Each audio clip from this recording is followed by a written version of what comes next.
All right, we're ready to go. Good evening, everyone. Welcome to the Fraser City Council meeting of Thursday, June 13th, 2024. It is now 6:33 p.m. Please rise for the Pledge of Allegiance.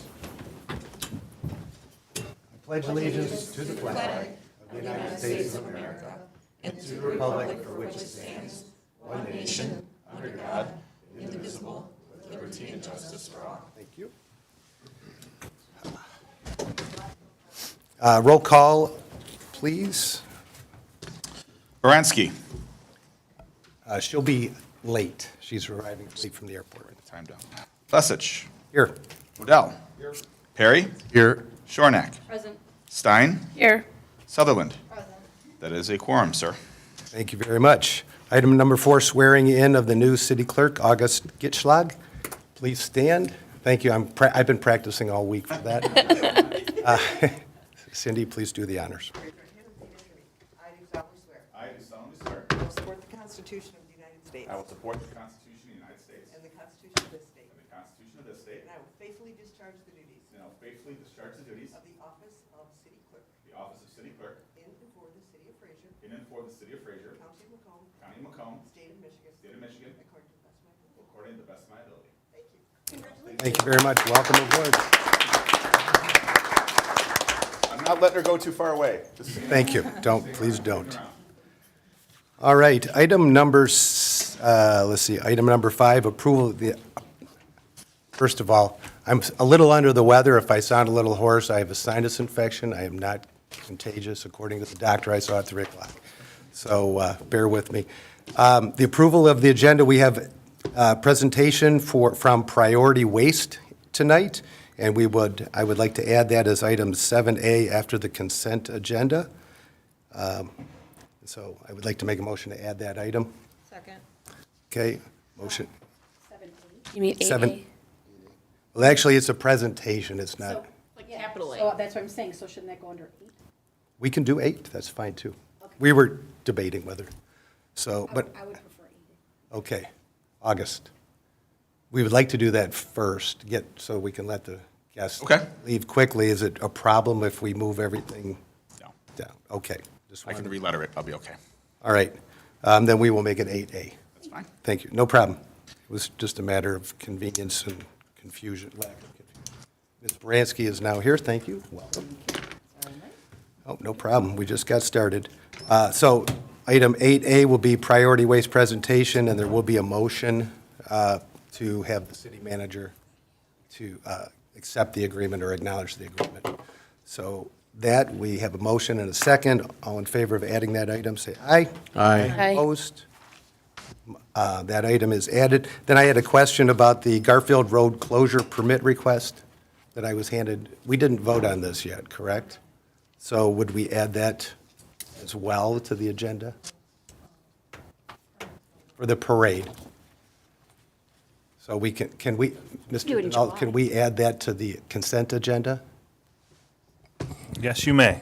Okay, I would like to add Resolution 2024-009 Garfield Road Closure Permit Request as item 7J. So that was my motion to add that. Second.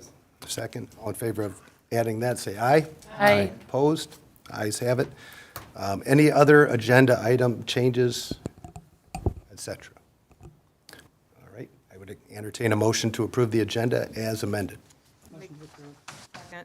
Okay, motion to approve by Councilmember Baranski, seconded by Mayor Pro Tem Sutherland. All in favor, say aye. Aye. Aye. Opposed? Ayes have it. The agenda is approved. Thank you very much. Item number 6, citizen participation on agenda items. This is the portion of the meeting where people that are in the audience that would like to speak on agenda items only, that can't be here later, or would like to speak now and not speak on them later, this is your opportunity. Anyone would like to speak on agenda items? All right, seeing none, move on to item number 7, consent agenda. I would entertain a motion unless there are any questions or call-outs on that. I'll second it. I didn't hear the, I I didn't hear a motion, so I could have missed it. I would take, go ahead.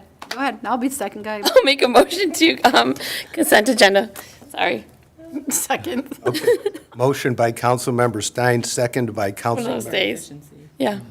Shornack to approve the consent agenda as presented. All in favor, say aye. Aye. Aye. Opposed? Consent agenda passed. All right, that's moving quick. Item 8A, priority waste presentation.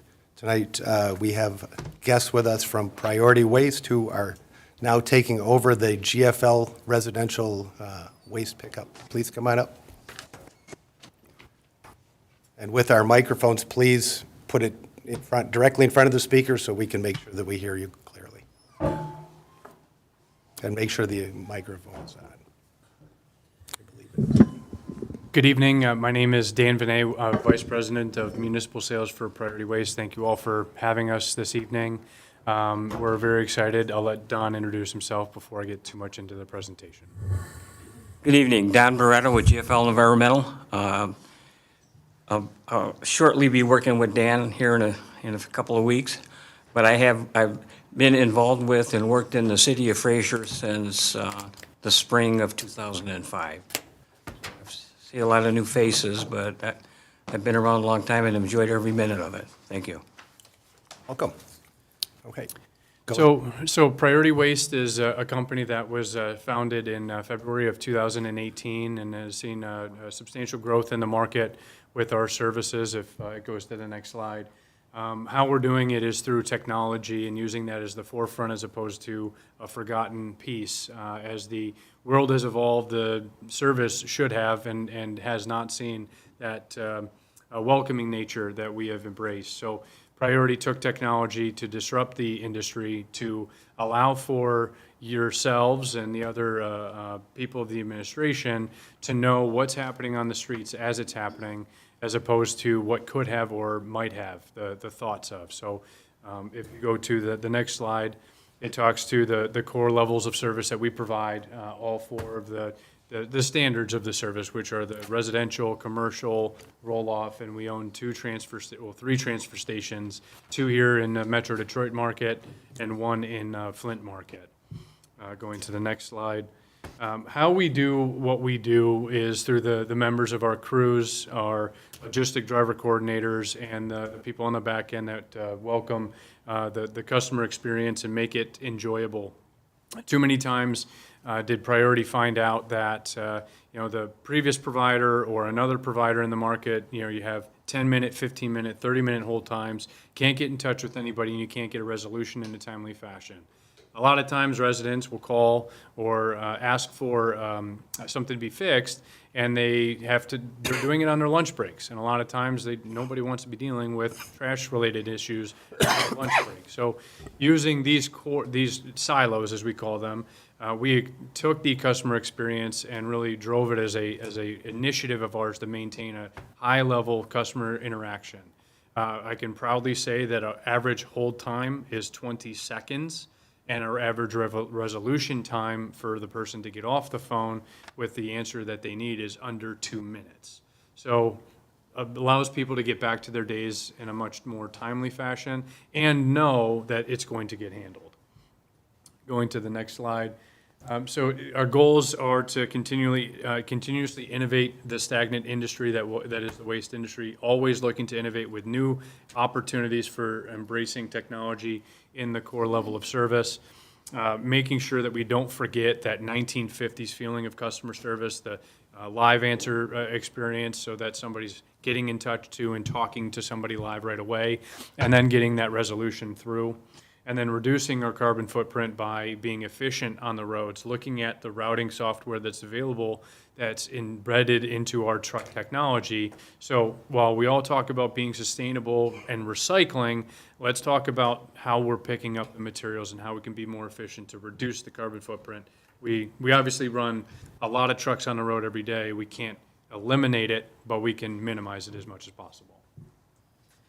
Again, talking to continuous innovation, we are, I would say, more of a youthful crowd in our office than what you may think of in a waste company. And we want to bring the young talent to our team because they have innovative ideas to transform what we're doing. The logistic driver coordinators are the what I would say is an enhanced customer service representative. They're able to see trucks on the road as they're on the road. They can talk to the resident if they're calling in with a, let's say, missed stop, and confirm that it was missed, identify if it was a late set using the cameras, as well as let them know if we haven't quite gotten there yet. A lot of times, the residents are used to a routine. My wife makes fun of me. I wake up, I do the same thing over and over so I don't forget. As a hockey kid, I forgot my pants at one hockey game, and my dad didn't let me forget it, so I packed my hockey bag the same way every time. So that's kind of the fundamental value that we take into the customer experience, embracing technology, so that things don't get forgotten, and we run our operations so that you, the members of administration, and the residents trust we will be there every day. So on all of our trucks, we have cameras on all four sides, so that gives us a 360-degree camera technology. We have cameras inside of the cab to monitor safety for, seat belts and making sure nobody's texting while driving. And we also have cameras that cover the hoppers of the trucks to identify bad material going in to see where the core root of an issue is. There are times that we get blamed for, let's say, a hydraulic leak, right? And what we end up finding is that maybe somebody disposed of oil into their trash can that goes into the truck. We can usually identify within a 2 to 3 address radius of where that stemmed from. So then it becomes an education opportunity to the resident to tell them, hey, that's not acceptable, that's damaging to your roadways and our trucks, it's going to leak out. Modern trucks are sealed but not waterproof, right? There's too many moving parts for it to be completely waterproof.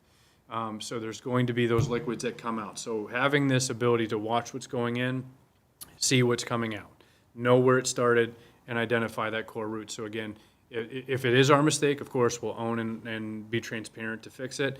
But if it's not our mistake, now we have to teach that next resident that did do it the proper way to dispose of these types of materials, liquid paints, gas and oils, and then other liquids that we have in our households. Those should be disposed of properly so it doesn't leak out onto the roadways. So this just shows image around our vehicle, as well as Matt Lang, our IT director, in the bottom center, and in front of one of our screens. And I do want to throw this out as an invite to the many of you on the board to come out and see our office. I think saying it and seeing it are two different things. But as you can see, we can see on all four sides of the vehicle at all times. If you're seeing people walking, if you're seeing cars, or if you're providing service, we can see what happened, how it happened, and if it didn't happen. So again, it shows just being transparent and using it as education, but primarily with safety as a number one priority. Looks like one slide might have gotten skipped, but, oh no, sorry, I skipped over. So this is our routing map. So this shows a neighboring community of yours that we provided service to. It shows everything that was completed in there, and as you can see, all of the streets have a line on them and duplicate lines. So if we go down a street, we'll see that we've returned on the street. So with the logistic driver coordinators in our office at all times, instead of a field supervisor that's pretty common in the industry, they can only follow one truck at one time to know what that truck is doing. We can follow up to 10 to 15 trucks per a logistic driver coordinator. So while they're in the office, they can see if a street was missed. They can identify if there's an issue. If a red button pops up on the map, that means they've been stopped for an extended period of time. That's a proactive call to the driver because they're also talking to them. Is there a problem? Is there something that we need to fix? Are you taking your break, or is there, what is going on? It takes the driver's experience from being on what we called an island before and bringing them in-house. They show up to work and they're doing the hardest part of the job, which is driving the streets and servicing the community. The logistic driver coordinator is their conduit between technicians, operations leadership, as well as the customer experience, so they can share feedback directly to that driver. So if a driver's habitually missing a house that's in the end of a cul-de-sac or around a corner, they can mark that and put that as an identifier for the truck that's running that route that day and give them the notes so that they're taken care of, the resident's taken care of, and that the driver doesn't forget. Because again, they're on the road for 8 to 10 hours. A lot goes on in those hours, and to remember every little detail is very, very difficult. So we take some of that responsibility in-house to help them, and again, bring them in-house to where they have like what we call a personal assistant to their daily operations. In the truck of every, or in the cab of every truck, there's a tablet. They can video call. They have a Teams message chat that they talk to. So if there's something that happens on the roadway, they can pull over and send a message in there. They can call directly from that as opposed to using a cell phone. Again, it's operable when they're parked. But again, it gives them the access to the LDC as well as other leadership to get help as help is needed or required, or ask a question, or say something's come up and I need some assistance. So having that capability to actually see the person's face is a little bit better than just texting or calling. Again, other companies may do a phone call. My truck is broken down, a hydraulic line is busted. They're calling the maintenance guy. The maintenance guy is probably overwhelmed with other trucks that are getting handled, and it turns into more of a combative or a conversation as opposed to a I'm going to help you conversation. So the LDC, being in a little bit more of a controlled environment, working specifically with the lead technicians, can get them the help that they need, and they're not having this, like I said, combative conversation. The LDC is handling it with leadership to get them on the road again. Next slide will show a picture of our pit, and this is only half of the screen. So as you see, individuals, LDCs are in front of the screens that are at their desktop, and then the large screen is about 12 to 15 feet high, and I think now is about 80 feet wide. And it has the ability to cast everything that's on their screen up onto the big screen. So as myself, Don, our CEO, or anybody that walks through the building can see what's going on. We have trackers for calls, how many we've received, what's the hold rate, what's the resolution rate as far as the time. We have, we can look at a city and identify if there's a service delay, which will be more proactive, that if in case a truck goes down, we can send a fleet to come in to help to finish the day if it's out of the route.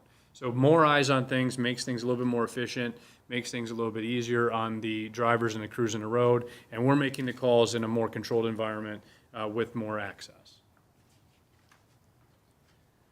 So the next slide, it just talks to our average hold time. This was over the last 30 days. I said 20 seconds earlier. I think that was today's number. Over the last month, it's been 15 seconds. And then the next slide will show the average call time of 1 minute and 17 seconds. So again. What average time is. Sorry? I'm sorry. I turned my mic off so I wouldn't cough into it.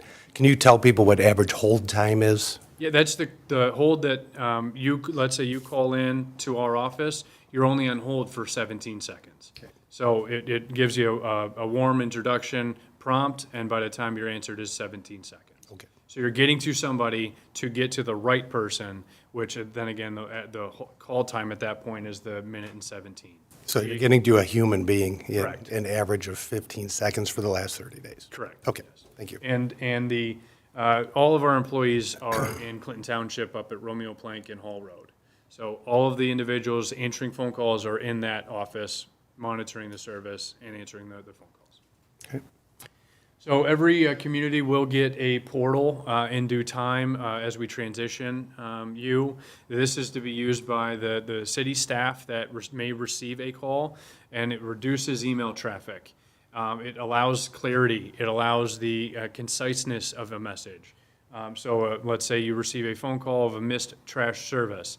You put in a ticket with the person's name, their address, and a phone number. Identify that it's for trash and identify that it's for a missed collection. We will then acknowledge that and respond to it in real time with either a video or a picture to show, yes, it did happen, no, it did not, here's the video, here's the picture. Takes the guesswork out of it.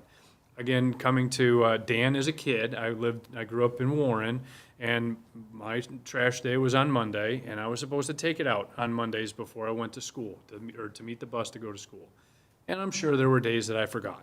There were days that I just went to school, I was on a mission to go and hang out with my friends.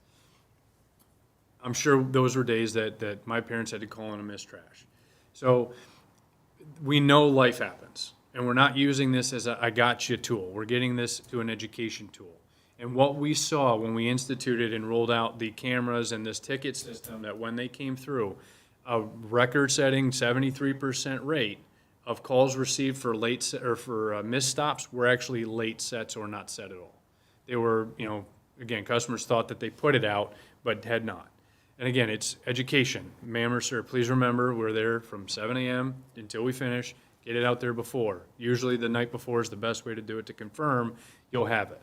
As we get into this transition, should you approve everything, the routes that are being run now will remain very similar, but we are going to do some back-end efficiency work. We're going to see how they're run to see if they can be more efficiently run. So times may change. So residents that are like me, that wake up and do the same thing over and over again, we'll have to retrain them on remembering to get it out either the night before or before 7 a.m. on your collection day. So we're very well versed in those. We have those conversations daily at this point, and for the most part, they're very positive interactions with the public, and they acknowledge.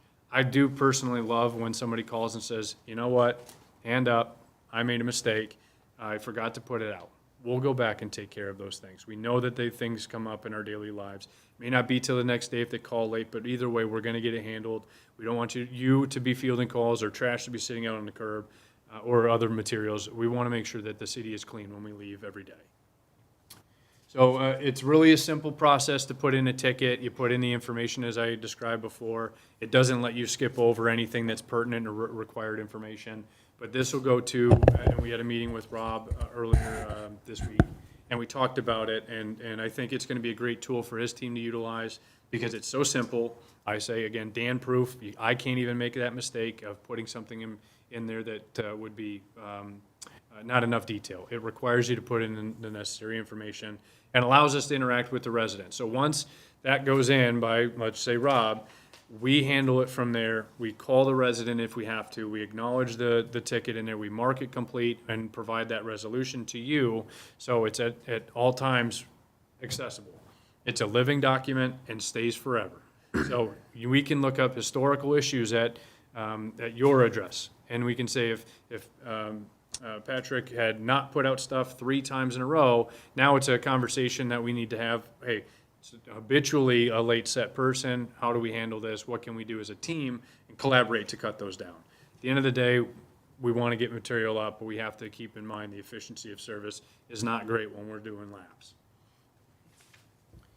Again, the data will allow you to use for charts and graphs and track things that are happening in the roadway in your city. These, again, can be pulled at any time, monthly, quarterly, yearly, daily. So you can see what's happening at all times. You can see if there's a spike in calls, we can identify what those calls were about. Use that as an education. Maybe the public needs to learn a little bit more about late sets, or maybe the public needs to learn a little bit more about recycling habits and how things need to be prepared on the roadway. So it takes a lot of the emotion out of a bad potential situation and allows us to really dive into the nuts and bolts to fix the problem as opposed to just putting a Band-Aid on it. These are some of the communities that we currently service, at 43 overall. Very proud to have started the City of Detroit just this June 3rd. We started the City of Sterling Heights on May 1st. And it was a substantial rise in the market, a lot of it due to our embracing of technology, competitive pricing that allowed us to enter into it. And I'm hopeful again today that through our conversations, the City of Fraser can also be one of those members that join over with priority. The next slide will just talk to our service areas. We're in Michigan, Indiana, and Ohio. We have over 275 trucks and over 500 employees today, and that's obviously growing. Indiana, we went into that market in February and already acquired 2 of the municipal contracts down there. We entered Ohio around the same time, not quite gotten the residential work there, but over 43 communities. We have not lost one to a competitive bid price. Most of them have extended their renewals early because they're seeing the value in the service that we're providing. And then the last thing is just locations that we have here in Michigan. We have, like I mentioned, the 2 transfer stations locally and a Flint transfer station coming soon. Our corporate office is on Hall Road. And then we have additional yards which are going to be expanding with this acquisition of the GFL routes, Sterling Heights being one of those yards that we're going to be taking over. The last slide just has contact information. We want you to have that because obviously in this, making sure people call the right team. I did talk with our team to wrap this up about how this acquisition will work, phone lines that GFL currently has for communities, maybe they're specific to you. Those will be routed to us and eventually terminated once we get the education out to residents so that they call us direct on our numbers. But for the transition, we want to make sure old information remains active information, and then it'll eventually just get switched over to us in due time. So again, thank you all for giving me 5 or 10 minutes. I'm sorry if I got wordy, but if you have any questions, I'd be more than happy to help. Councilmember Shornack. Yep, so I do actually have a couple questions. One, do you guys have a bin for trash waste? Like, grass and leaves and all that stuff, so we don't have to buy a million paper bags? Do you guys have like a big can for that? Right now, no, we do not. It's something that we're looking at. It's not the most commonly asked item. We can service the big carts, so if a resident has one that they purchased from Lowe's or Home Depot or another source, we can service those 95-gallon bins if that's their preference. Our trucks will have the automated tippers on them to lift them safely so that they're not hand-loaded in there to avoid the multiple bags. At the present time, no, we don't, but it's not something a no forever is on. With GFL's equipment and their carts, I don't know all of the specifics of each individual cart inventory that they have, so Don may be able to answer, but priority at this moment or day does not. So the only city that asked for yard waste carts was the city of Sterling Heights. We've always had an inventory of carts when we rolled out the universal cart program 7 years ago. So we still maintain an inventory. They're 95-gallon for trash, and we still provide in Fraser, anybody that wants a 64 or 65-gallon recycling cart, those will remain to be free. So, But I'm talking about yard waste. well, we just had Clinton Township go to having yard waste carts for residents that wanted to purchase them. We would do it at GFL. Now, if you choose to go with priority and move forward, then that would be a question for Dan. But GFL would provide 95-gallon yard waste carts at a cost. We have those. The reason why I ask is because I know that we are playing around with possibly moving to not picking up the leaves. And let me just tell you that that's a huge thing in this city, like huge. But if that's the case, it's just easier if people also don't have to go buy 1,000 bags and they just have a big container that they can, scoop up a ton of leaves. I think if we end up going to that, I think that would be an easier hit on people because they don't have to go out and buy a million bags and they can just rake it all into one, a couple times I'm sure, but, at least one big can. So that's part one. And then part two with recycling. I'm a huge recycler. My recycling can is filled every single week. My garbage cans goes out maybe every other week, maybe, not often. So what do you guys do? Anything different than GFL with regards to recycling?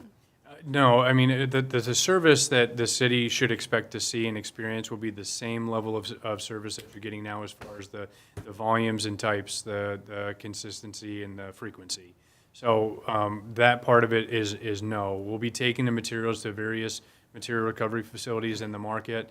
The plan is to maintain the current facilities that Fraser's material is going to now would be likely the same source that we're taking it to. The items that you can recycle will remain the same, but at the core of the service, if it's in the cart or the bin, if they have those small bins, we'll pick those up in the same fashion that GFL was. So can we get, because, it's been probably a decade, something maybe on the website of what is acceptable for recycling? Because I'm sure that I'm probably trying to recycle things that are not recyclable, but I want them recycled. So I'm just saying, so if we could get that on the website, I think that would help residents too that have questions. especially if you guys are going to be on camera and being like, oh, nope, that is not recyclable, because I'll tell you what, if somebody doesn't give me a list and then they put that bin back, we're going to have words, and they're not going to be nice words. I'm just telling you. We do not use the cameras in that sense of because when we're providing the service, by the time the can is emptied and serviced, the material's in the back of the truck. If there's something that's obviously an issue, we may pull it out and put it back. Again, we ran into this in another community where somebody threw out a car battery in the recycling bin down at the bottom. Those we pull out and put back. But yeah, if there is something that we can do to assist education of recycling, I'm all for it. I think that there's great ways to do it, efficient ways to do it. And we have some acceptable recycling materials on our website that we can share that should be consistent with what the city's doing now. So we can work together on getting that. Okay, thank you. Any other questions? I've got a couple. So what will change between now, well, Mr. Beretta, you've been here for our renewals. When does our contract up for renewal again? It's September 12th, 2025. Okay, I thought it was 25. What will change between now and then with our current level of service, other than the new trucks or the? There should be no change that the residents see on the roadway. We will be rebranding the trucks in the community to make sure that it has priority badging and contact information on there. The cameras are being installed on the trucks. That's the technology piece. That's obviously a long rollout to get them all completed, but that'll be a process for us. But for the residents and what they're receiving now as far as service, the consistency, the weekly levels for all of your items will remain the same. We'll just be providing updates to the routing and the way that we efficiently route to that change. So from July 1 to the contract expiration date next September, what you should see is you'll still have Don as your primary contact with the city. But for us, it'll be residents calling us as opposed to GFL. Okay. So will carts change between now and September of 2025? Change in what way? Like replacing them with priority waste carts versus the GFL cart? No, the carts that are in place now will remain in place and continue to be serviced. Don has done a great job as far as giving us details of the maintenance and management of the carts for each community, so that will remain the same as it is now. So no, the residents, as they're putting materials out today, June 1st would remain the same. You have the blue carts with your branding on them, and that'll continue. Okay.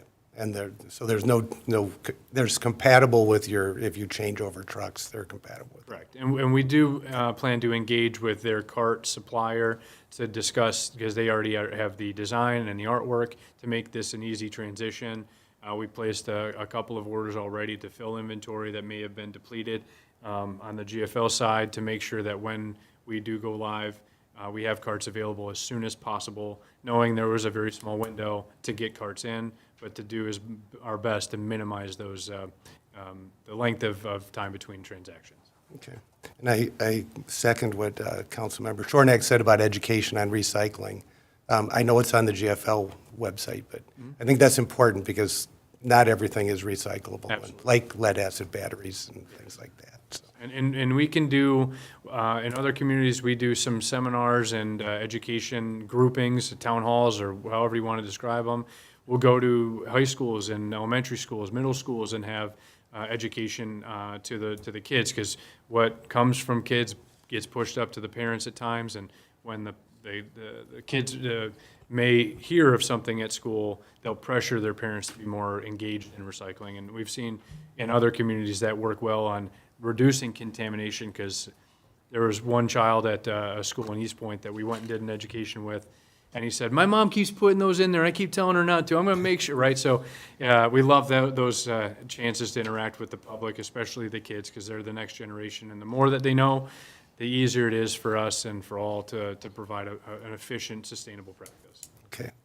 Mayor Pro Tem, I'll let you, and then I have one more question. Yeah, at the end. I was just going to say to the residents, check your bin, because my recycling bin actually has a little map on the top of it that says what is recyclable. Oh, mine does not. Yeah, not all of them. I know my. Yeah, I'm just saying, like, in the meantime, right? Yes. Check your bin if you'd like to. We, And so, oh, go ahead. we, excuse me, we used to put the triangle on the list. Yep, that's what I have. But the problem was, as things were deleted from that at that time and stuff added, it more confused the residents and helped them out, so.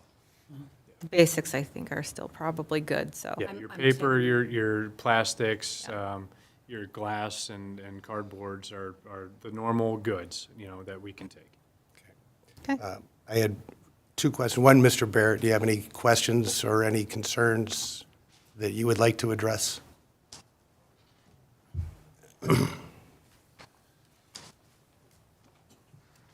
Thank you, Mayor. I think Dan did a great job with his presentation, but City Attorney Denal and myself met with Priority and GFL, and they really seem eager to make this a seamless transaction or transition. I think they're going to provide information for us to share out on the website, but our residents should not expect any major changes. I don't think Dan totally explained the only change will be all the garbage days will be the same, with the exception with some route efficiencies. If your trash is picked up on a Thursday, you might be used to it being at 8 o'clock, but with their efficiencies, it might change to 4, so there might be a slow learning curve with that. Thank you. And my last question, I promise. Is there anything, you mentioned we are approving tonight. What are we approving? Because my understanding is you bought the routes, but there was a mention of approving something, so. So, yes, Mr. Mayor, the current contract with GFL has an assignment clause, very standard assignment clause that all of the communities have, allowing the vendor, in this case GFL, an assignment right. If they wish to assign the contract to another provider, they may do so, and the city's ability to say no is limited to I won't call it good cause, but the plain English is good cause. Basically, we have to have a reasonable reason to say no. So, during this process and in vetting with them and asking questions, should anything they say give you good reason or good reason to pause at least, we could certainly explore that. But without that, typically, most communities are going to have to say, approve it. So the motion, if any, for later tonight or action item would be simply to authorize the city manager to sign the letter that they've asked the city to sign, approving the assignment. Okay. Do either one of you have any concerns about that? I do not have any concerns. I think we're going to try to squash any concerns with some positive Facebook posts and so forth, but we expect it to have continual great service that we've been getting, similar to GFL. All right, Councilmember Shornack, you had a question. Actually, two, just want to confirm and just make sure the public understands there is no price hike in this. This is a lateral move, just switching companies because it's being more or less bought out. That's number one. Number two, you said you do have then compost bins that people can buy currently, and if so, how much are they and how do they get them? Well, no, I'm not aware of anybody from Fraser requesting a. No, I'm asking because I would like one, so if you said you have them and I can purchase it, I wanted to know because I know some of my neighbors would probably like that as well. Okay. Because we kind of all have those god-awful locust trees. I work for GFL right Yeah, now, so I I know. can tell you, if you call me tomorrow and say you want a yard waste cart, I would say, okay, it's $96, Okay. and we would deliver it to you. Now, I don't know, on Dan's, for priority, I don't know if they would. Yeah, they're not switching yet. I'll be calling you tomorrow. Call me And then tomorrow. any residents who want that. Want my cell number? You know what? No. No, just because I know some of my neighbors have asked that question too, because I've seen them in some of our surrounding communities, like Warren and stuff like that. I know they have compost bins.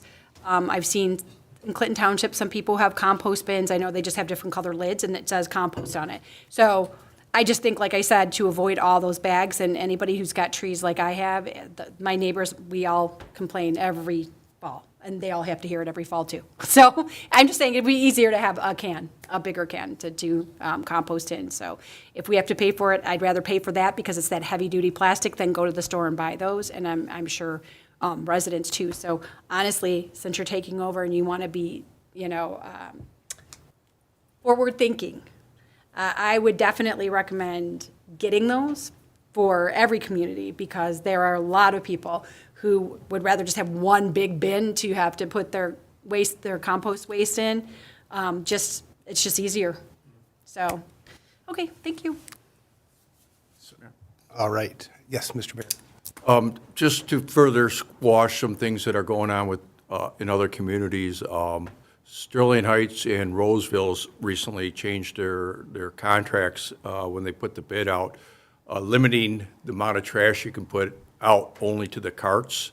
We're not going to see any that's just because that's what their RFP said. So when Priority came in to make those changes, Dan made it clear to me it was what they wanted in the RFP, and they'll be serving us the same as GFL has contractually. When you say limited to being in the cart as opposed to being Yes, set next to the cart. Currently, City of Sterling Heights and the City of Roseville have limited the use to all garbage has to be in the cart. Okay. You cannot put an extra bag outside the cart, and it's been unpopular in those communities, but they are going to honor our contract. At the present time until the renewal, then it will remain the same. And at the time of renewal, it'll be council's desire and what RFP and what we want to spec out and put out there. Thank you very much. I would like to make a motion to authorize the city manager to sign the letter of assignment to, as presented by Priority Waste. Second. All right. Any member of the public would like to speak on this? Yes, please, come on up.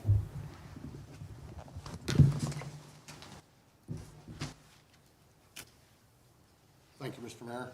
You're welcome. Ken Stonebreaker, 32309 Oxford Court. I just looking for some clarity. Was watching this at home. So currently, Get a little closer to the microphone so we can. I have 10 garbage cans out front of my house that have compost in it. I have a nice hedge around my yard, and I trim it twice a year, and I fill those up. I'm a courteous guy. I don't want to fill up my trash cans with all grass because they get pretty heavy half full. Bags don't work. I've been using these. I'm hoping that continues to take place through this contract and the next one.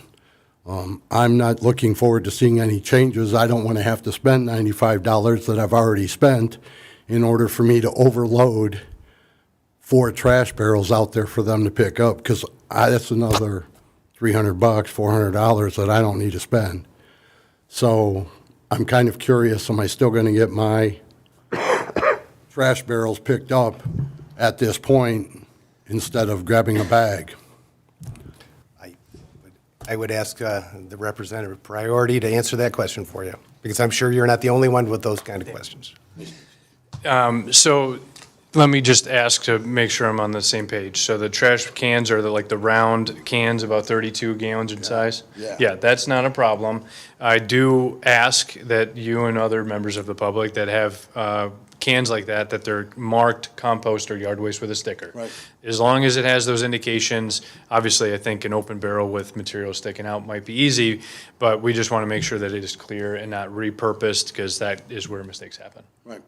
No, we're good. I just want to make sure that's going to get. Thank you for your question. I think Thank it's you. a valid one. All right. Anyone else from the audience like to speak on priority waste? All right. Motion by Lessig, and I thank you, Councilmember Shornack. Second by Councilmember Shornack to authorize the city manager to sign the letter of assignment to priority waste. All in favor, say aye. Aye. Opposed? Motion passes. Thank you very much. That's it. That was easy. Thank you. Thank you for the education as well. I'll be calling tomorrow. On my lunch break, but I'll be calling. All right, this will be item 8B, a Recreation Commission appointment, Mr. John Hunter. City manager, please. Thank you. You have the resume before you for John Hunter, who has been interviewed by the Recreation Commission and recommended for appointment to Recreation Commission. There are currently 2 terms that are open, one that expires December 31st, 2025, and the other one December 31st, 2027. Fortunately, John is willing to serve either of those, either short or long-term, whichever you are willing to make the appointment. So just looking for an appointment. Okay. Councilmember Shornack. I would like to make a motion to approve John Hunter to the Recreation Commission to serve the longer term of 2027, because we need people longer, not shorter. Second. Okay. All right, motion by, okay. Sorry. Hold on. All right. Mayor Pro Tem. I just wanted to say that Mr. Hunter did reach out to me before the meeting and apologize that he couldn't be here tonight, but he's excited about the opportunity. Your mic is not. Oh, man. Okay. Want to repeat that? Yeah, so I just want to say Mr. Hunter did reach out to me prior to the council meeting tonight. Unfortunately, he was unable to attend, but did say that he's excited for the opportunity.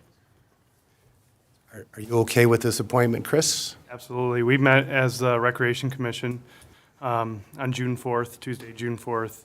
And after hearing a little bit of his background and interviewing with questions, the Recreation Commission would like to move forward with the appointment of John Hunter. Okay. And I met Mr. Hunter, I believe he served before, didn't he, at some point in time? All right. With that motion, any member of the audience would like to speak on this? Seeing none, motion by Councilmember Shornack, seconded by Councilmember Odell to appoint John Hunter to the Recreation Commission, term ending December 31st, 2027. All in favor, say aye. Aye. Opposed? Motion passes. Welcome aboard, Mr. Hunter. We appreciate your service. Thank you.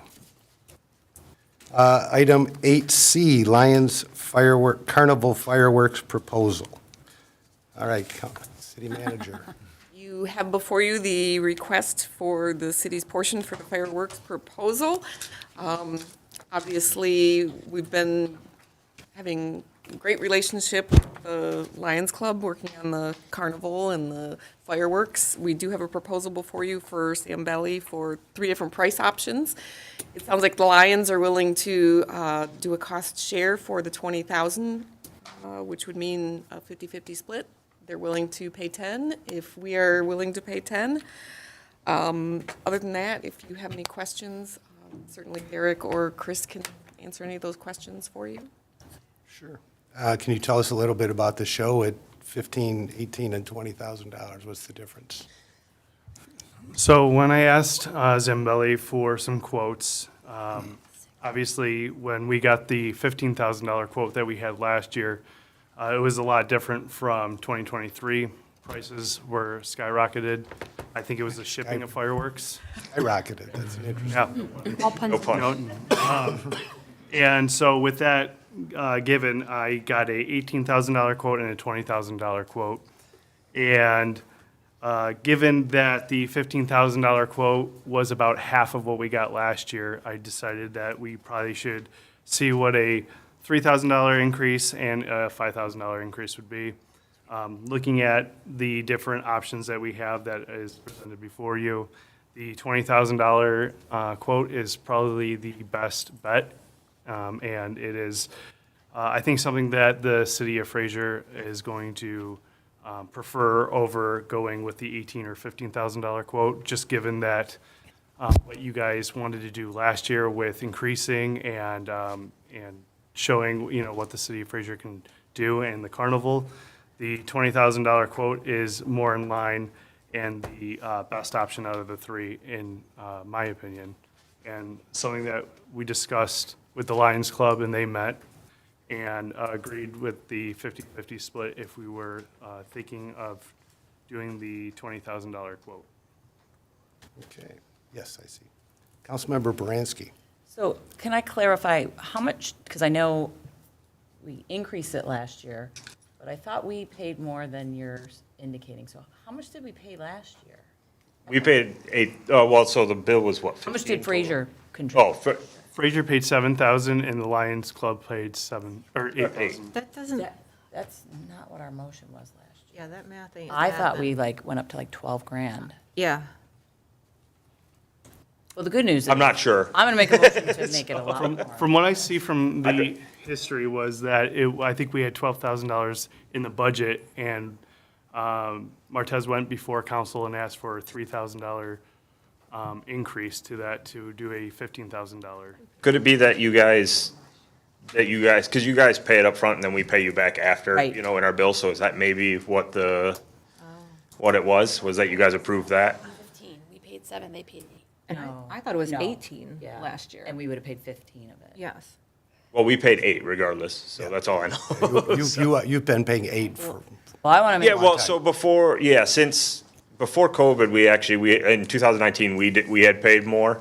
But after that, we had been paying the 8 and the city had been paying a little bit more. I know, and you guys have increased a little bit every year, to come close. I'm not sure, like I said, what was approved last year, Yeah, so. so it sounds like there might be some disconnect because each year where we started with since I've been on, so that's. We Yeah. have increased it, and I know last year we even did a bigger jump, but it sounds like it might not have made its way to you. Well, I mean, No, don't I worry. didn't bring it with me, It's but not I your have fault. the, It I is have the not your contract fault. from last year. It's in a thing. I didn't think to bring it from last year. We're excited, so. But, yeah, because like in our contract, the actual thing, it says that we pay 8 and then you guys are to pay 2. But you guys have been increasing it, each year. Okay, so I see what you're saying. You still paid 8. Yeah, we owe, on yeah, top of we've, what we contributed. yeah. So that would make it 20 last year if we did 12. For some reason, 12 sticks in my head. Because I think I wanted 15 and you guys were like, not you guys, but maybe other. Yeah, I'm sorry. I should have brought my stuff from last year with me because I have the contract from last year. So I was just going to ask if we could potentially put a pin in this, and is there a way that we could find that out really quick and revisit this? Can we see how much we spent last year? From last year's meeting. Yeah, To see if it was emailed to me possibly. so that we can, Yeah, so we can make sure we Have do a the better- same, if not more. Because are you looking to spend 20 grand total? Yeah, 20 grand total. But is that going to give a better show than last year, given inflation? Or at least the same show, at a minimum, the Well, so same. you had the shots or whatever, Yeah, right? I And that just- was still an increased shots to what we got last year based on the Right. contract. So like, so that was, Yeah, I should mean, be, yeah, right. 20 should be still more. I don't care. I'm not, like I said, Would you? I said in theory, it should be a better show. Right, I just want to make sure, because, If you paid 20 last year, I see what you're saying. right. I want to say it was 15 total last year. That's what I thought too, but I wasn't on. Yeah, the total of they paid 8 and we Go to the paid minutes. 7. If I could get. We've got Mary and Angeli going to check the Yeah, so we'll numbers, just so take a maybe if minute we to want get to that. set this aside and Literally on the come minute. back to it when we have the information. Yeah, that's a good idea. If we already paid 20 last year, we want to pay. sure. Let's move on to, Mr. Odell, did you Is want? that okay? We're just going to table it. No, I was just wanting to make sure if it was more ordinances than last year or less with the increase to 20,000, or is it right about the same as? based on the numbers he had for what we did last year, it was the 20,000 was more. It wasn't like a lot. I think the $18,000 was like almost right, like just below where that one's increases. So, and I mean, Was good that's or better 800 than- more shots than the $1,800 price it looks like, so. Okay. What? August, are you following this? We're going to pass it for a minute? Okay. All right. I'm going to find it. Then we'll move to item 8D, auditor engagement letter. City manager? Well, I was going to say, yeah, but just. Don't leave. Don't leave. Don't leave. Just sit way back there. We'll just be a minute. We're going to come right back to this issue.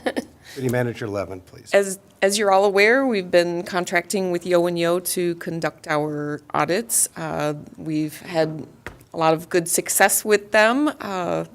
Fortunately, Angeli was through the process with them most recently and looking to continue this audit and approve the engagement letter to start the process for the fiscal year 2023-2024 audit. Okay, Councilmember Shornack.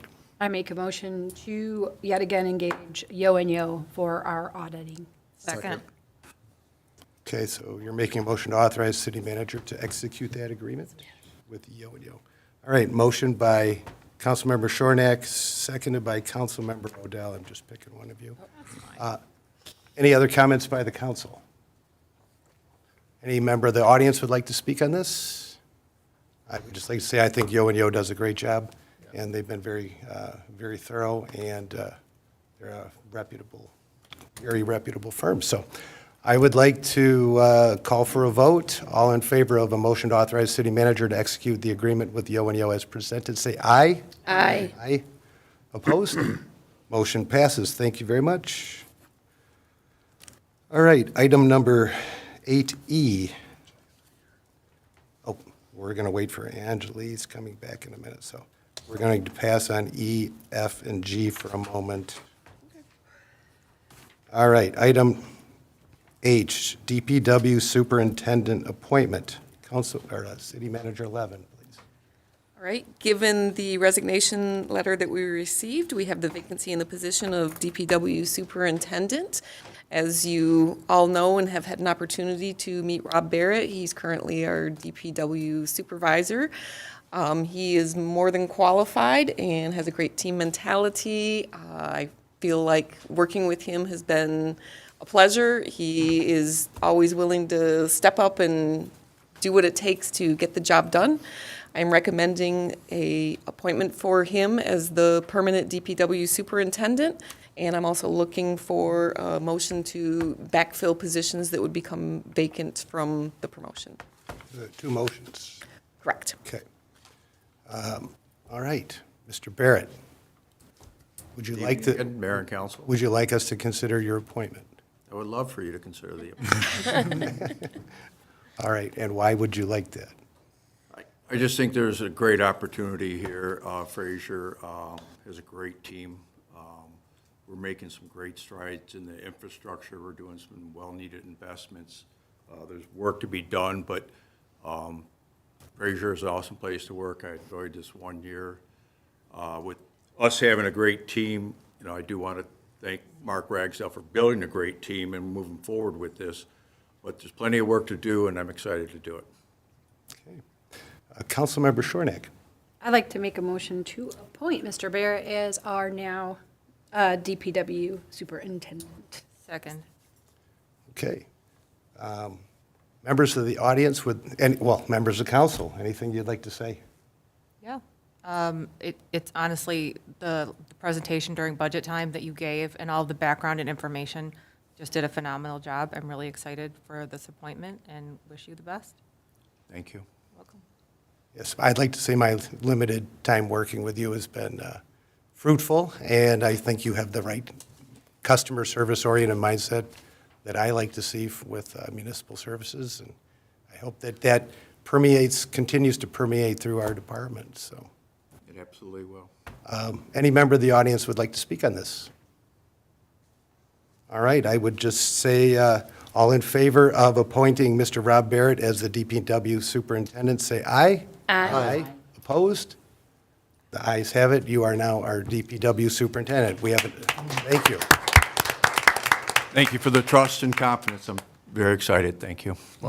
All right, and then the second item is, Ms. Levin, As I mentioned, from the promotion, it leaves vacancies on down the line. There is someone that's currently on our union that is interested in taking on the position of DPW supervisor, which it would be a trickle-down effect with the vacancies and just looking to maintain the staffing levels given any other people that are willing to move forward with the promotions. yes, with Mr. Ragsdale's resignation, that reduces the head count by one, so you're asking for that to To maintain that level, yes. Do we have to make an appointment of the DPW supervisor? No. Okay, I didn't think so, but I just wanted to check. And who would that person be by chance? Mr. Mayor? Yes? Yes, Mr. Superintendent. We are very fortunate to have a young gentleman working for us by the name of Joe Gregory. He's a hardworking, smart, nice young kid that's been filling in as our acting supervisor in times of need. And we're looking forward to promoting him to a supervisor position. We think he's going to be a great fit. And I actually see him with some potential to eventually be the superintendent of public works. And I look forward to grooming and working with Joe Gregory, who has shown enough interest tonight to join us, and I'd just like to introduce him if you don't mind. I would like that. Joe?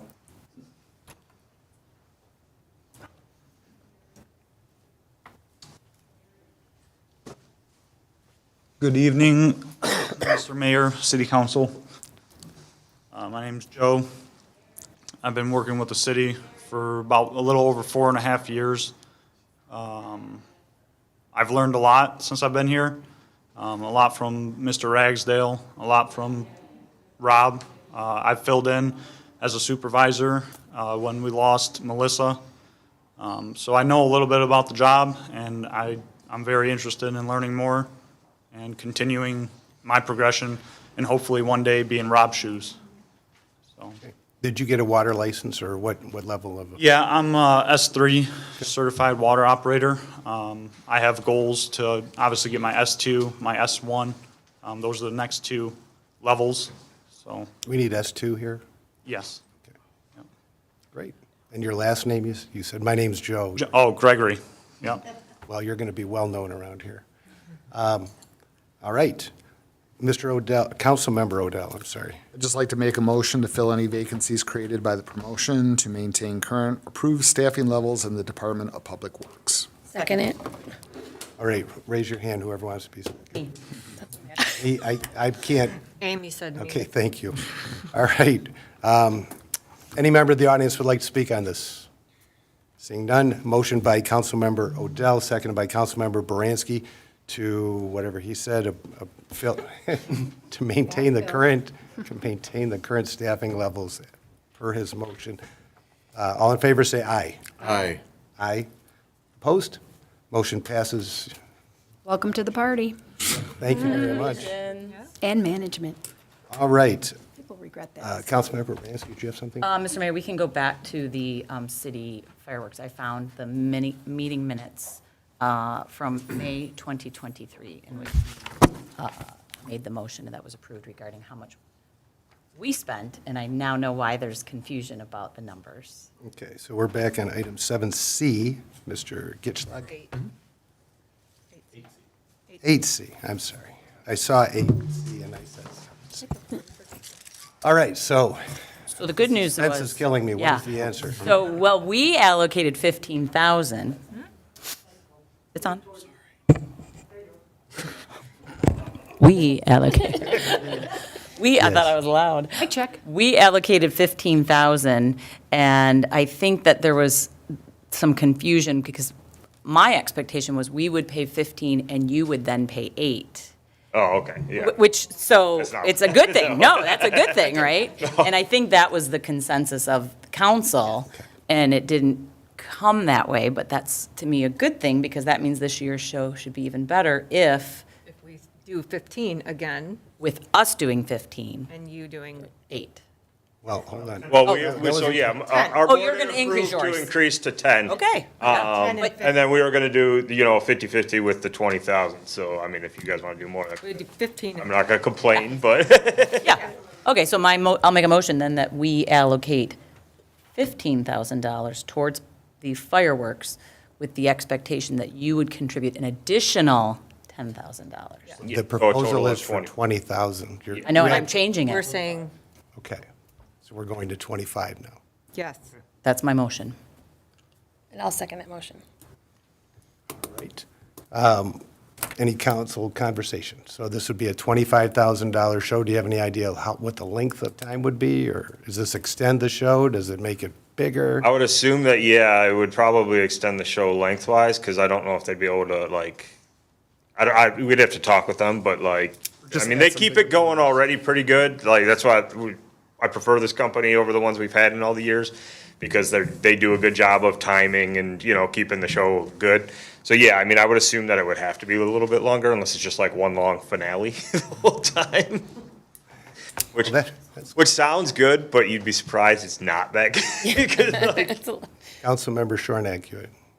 Yeah, I'm going to be the poo-pooer because I just think that's like a ridiculous amount to spend on fireworks. I mean, I get a lot of people enjoy it and everything like that, and for me, I mean, even my family fireworks, I could care less about fireworks, honest to God. I'm sorry for everybody who's gonna hate me and hate me on Facebook. I just don't, I just think that's a lot of money to be spending on fireworks. I mean, I know the prices went up and everything, so I would be okay with the 50-50 split of 10 and 10, but I just kind of think that's just a lot to spend on fireworks. And $5,000 more for probably what? Maybe 5 minutes, 10 minutes more, maybe? We don't know. Yeah. I just think, well, I mean, shell time and everything like that, I'm sorry. I'll be the poo-pooer, but and I'm probably the only one, so, but I'm just saying, I'm a no to the 15. I will say that when we specifically increased it 3 years ago, I went to watch if there was a difference, and it was a visible difference when we increased. And then same the following year, visible difference. And I also timed it, just trying to figure out, bang for our buck. It's about $1,000 a minute is what fireworks cost. And to put on the show we want. And I want it to at least be the same. And I actually want it to be better, because to me, it is the event that the city puts on. And the Lions Club does such a great job, and it's just the stamp of approval. And to me, it is money well spent. Mayor Pro Tem Sutherland. So I was just going to piggyback off of that and just say, we are just now starting to rebuild our recreation, right, and things that we're doing in the city. So this is like the one big thing that everyone looks forward to. So I'm more than happy at this point to spend that money to do that. What is the current length of the show? I think it was about 20 minutes last year. I didn't keep actual, because I was watching it with my kids, I know. So I'm working the whole weekend, and finally I stopped for a few minutes to watch that, and then get going. I'm normally in the park until 2, 3 in the morning after the fireworks, so. We don't want to go fireworks till 3 in the morning. No, I'm there. Cleaning up. Cleaning up, because it has to all be gone on Monday, so. All right. Any member of the audience would like to speak on this? So we have a motion for a $25,000 fireworks show with $10,000 being paid for through the Lions Club and $15,000 paid for it through the city. Is that the correct recitation of the motion? Any other comments by council? All right. All in favor say aye. Aye. Opposed? Nay. Nay. Okay. All right. It passes 5-2. Shornack and Perry, no. Thank you very much. You can arrange all that, and then the city manager, you have the authorization to sign that contract when it comes? Okay. Already, you don't need us to give you additional authorization. Okay. Item number 7. Thank you. You're welcome. Thank you very much, Derek. Well, some of us will see you next month. Hope it's a great show. Item 7E. Fiscal year 2023-2024 budget amendments. All right, you have the information provided to you from our finance director for the budget amendments. We were looking for a motion to approve those as requested in the spreadsheet that she provided. Okay. Hello, good Hi. evening. Hi, good evening. Would you like to tell us what these, why these adjustments are being made and what they generally cover? Sure. So if you see there are 2 sheets about when the recommended budget amendment for the main items, and there's the self-insurance budget amendment. The first one is so this amendment mostly is about the revenue. Some revenue we did not expect it, when we are doing the budget. Then when we are doing throughout the year, when I'm looking at the accounts, and then so I made that amendment to accumulate that revenue. So the ARPA fund is kind of different, but we don't know at starting the year how much we will be recognize that revenue. So the first one is about, based on the Mike report, the engineer, that how much we will spend on this year, so we have to record that revenue. So the first amendment on that one. Then we get some funding from body-worn camera, which we did not know at the starting of the year for the 50,000. So we received that revenue this year already. So this is based on that one. Some grant we expected we will receive this year, but we are not receiving. It will come next year with the CDBG. So that's why we kind of reducing the revenue for budget amendment, because we are not expecting to receive this year. Okay, why, just a question. Normally, we don't change revenue budget items so that like if we don't get the federal CDBG money this year, it would just show as budgeted at that and be zero. Yeah, but next year we have to, when they will, because revenue don't carry forward for next year. So if we are receiving that money in the next year, then our actual will be there, but no budget. Okay, so I guess the question is, why are we and this is just because in the past, we haven't made adjustments to the budgeted revenue side of things. Because if we don't get the money, we don't get the money. But you're suggesting we just bring that down to For zero? the auditor point, when they are doing the financial statement and looking the budget to actual comparison, they are looking everything. They are looking expenses and revenue too. Okay. So we should be doing like as we are doing for the expenses. So like on the, and some of those I understand, like on the local community stabilization share, under rubbish collection, for example, you're adding to the revenue side $69,000. Was that because it was underestimated? Yes. Okay. So we get 2 times of funding, you know about that, or in the, sometimes we don't get the second one, but we get the first one. Correct. When we did the budget for the first one, it usually go to 3 different funds. So 2 were budgeted, not the third one. So for the second installment, I did not put in the budget because we are not sure next year. Okay, We have that's that. why I want to make sure that Yeah. this was for what we should have expected or should have budgeted for the October, May, Yes. good. It is for the October, not for the May one. Thank you. I wanted to make sure of that. And then on the smart funding vehicle sale, Fraser School District, so we're adding $200,000 to other revenue. Yeah. So when we did the budget, we did not consider like the smart funding, and which we just did the agreement in the last meeting, I think, and I'm expecting to get the like 40,000 from there. Then from the school Fraser and other stuff like vehicle sale, this kind of other revenue, we already received that revenue. It is already in the actual, most of them. Okay. Let's see. And then we've received more interest income? Yes. So interest in the first amendment in the January, we made some adjustment for the interest income, if you go like that minutes. But there were some are missed, and the reason behind that, we are earning more interest this year. And because we changed the, like, you know, with the bank, or we have like, so that's why the interest income is here. Okay. But I guess the question is, if we didn't budget in the beginning and we just get the money, why are we adjusting the budget now? Our actual will be that much. Right, but the actual doesn't change. It's just that the original budget didn't include 120, 60,000, 110, and 14,000. So what is that, $250,000 or no, $300,000 or so?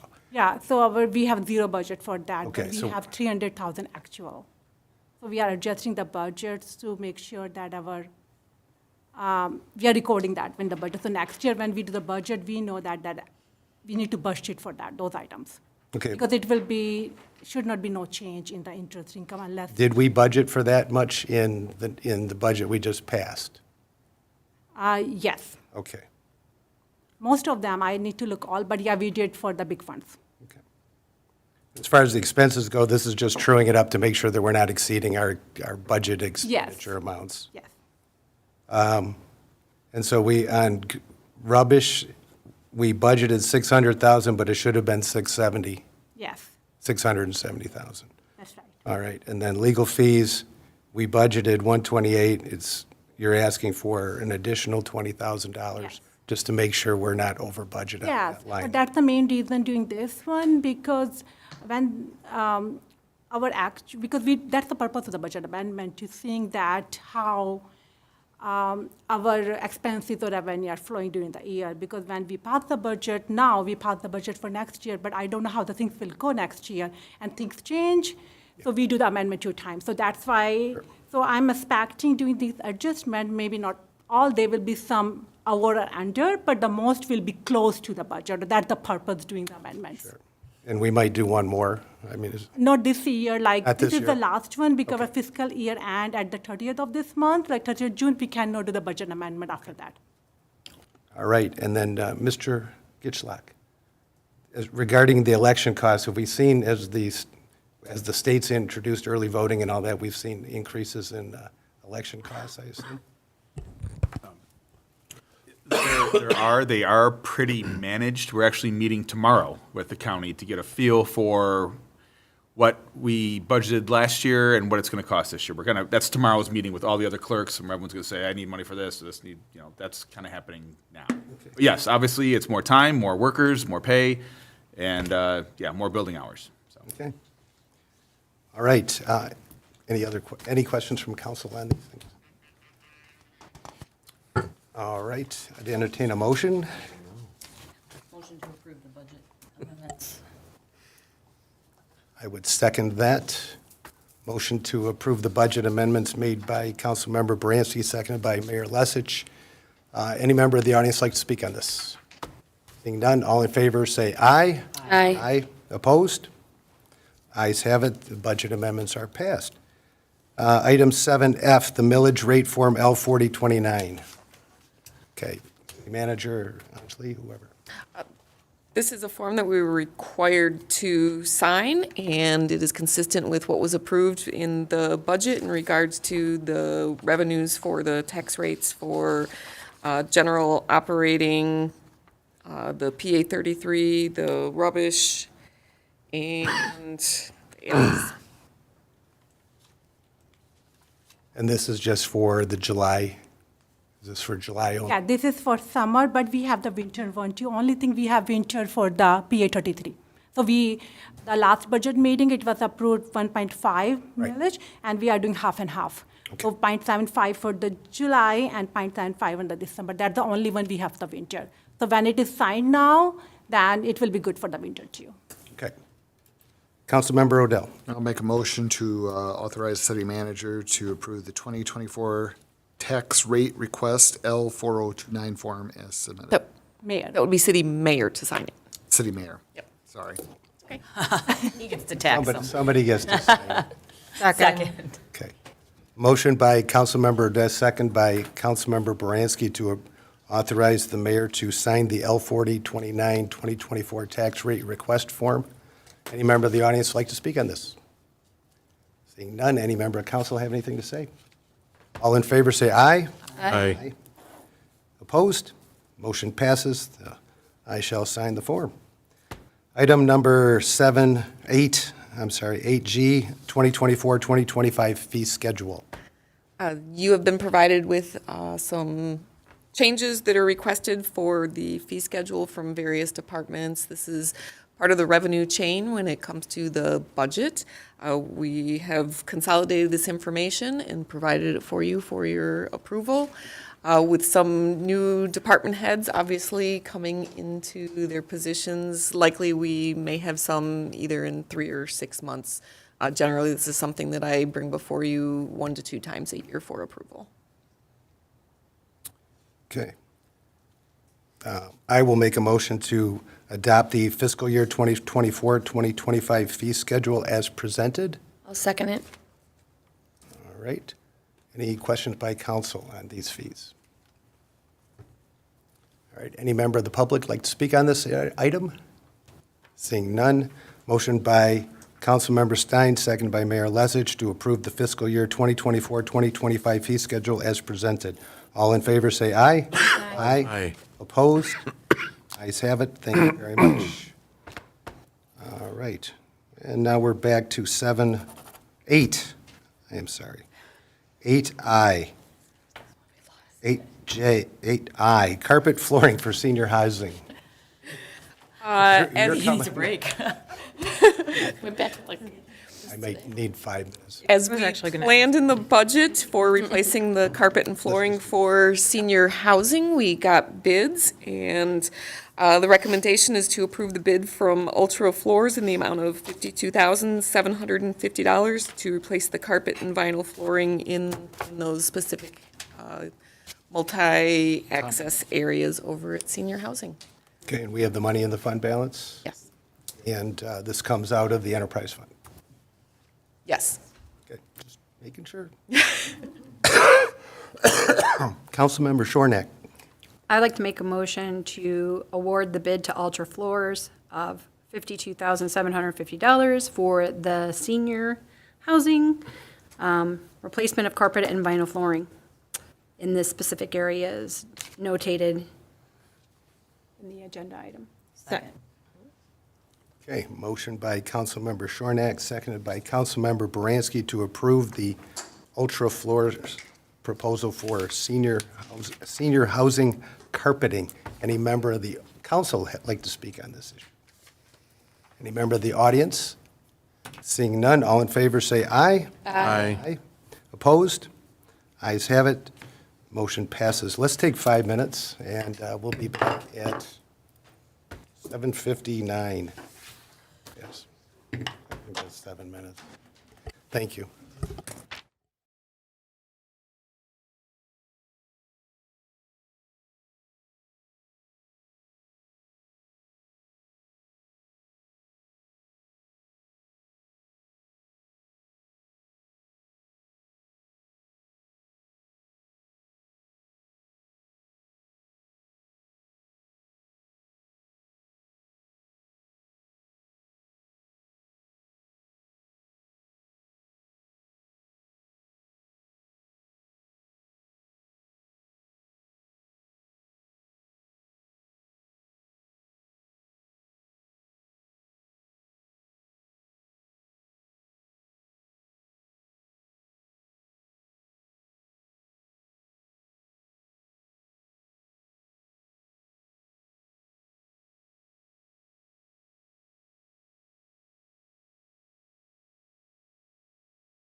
Pretty good.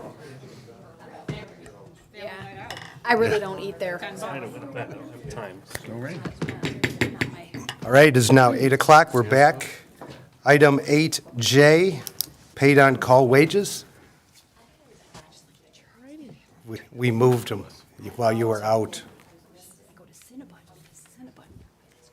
Director, welcome. Good evening, council, mayor, everybody. When we were doing the budget presentation. You move that microphone in front of your, there you go, so everyone at home can hear you. Right. Thank you. During the budget presentations, part of what I discussed was increasing the wage scale for the paid-on calls. We had some discussion here between myself and council about, what would be fair or what we thought we would be able to sustain.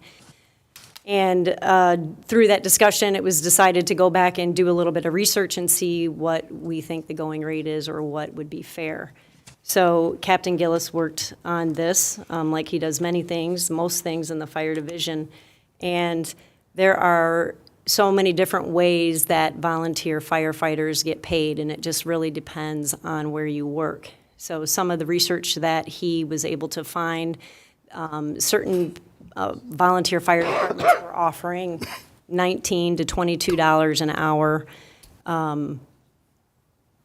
But those were people that were not necessarily paid on call. They were more full-time members, even though they were part-time, but it's a different structure. There are other departments that give a stipend per call-out. So you respond to a call and you get, $18 or $30 or whatever it is per call-out. And those are usually more rural areas, I believe.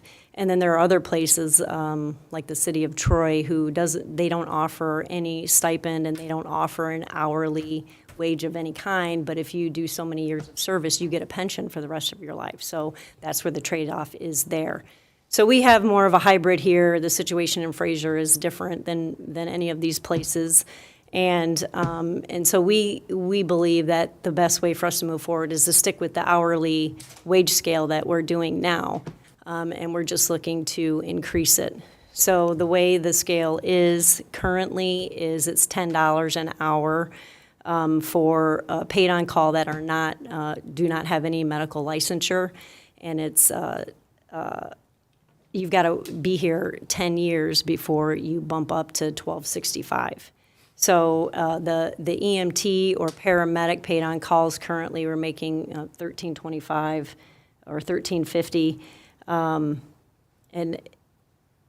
again, it's just well below what we think is a fair wage. So that's why I was coming to you for a wage increase. So based on our circumstances and what the going rate is and other departments and the way they pay their paid on calls, this is the scale that we came up with that we think is fair without being too high and not too low.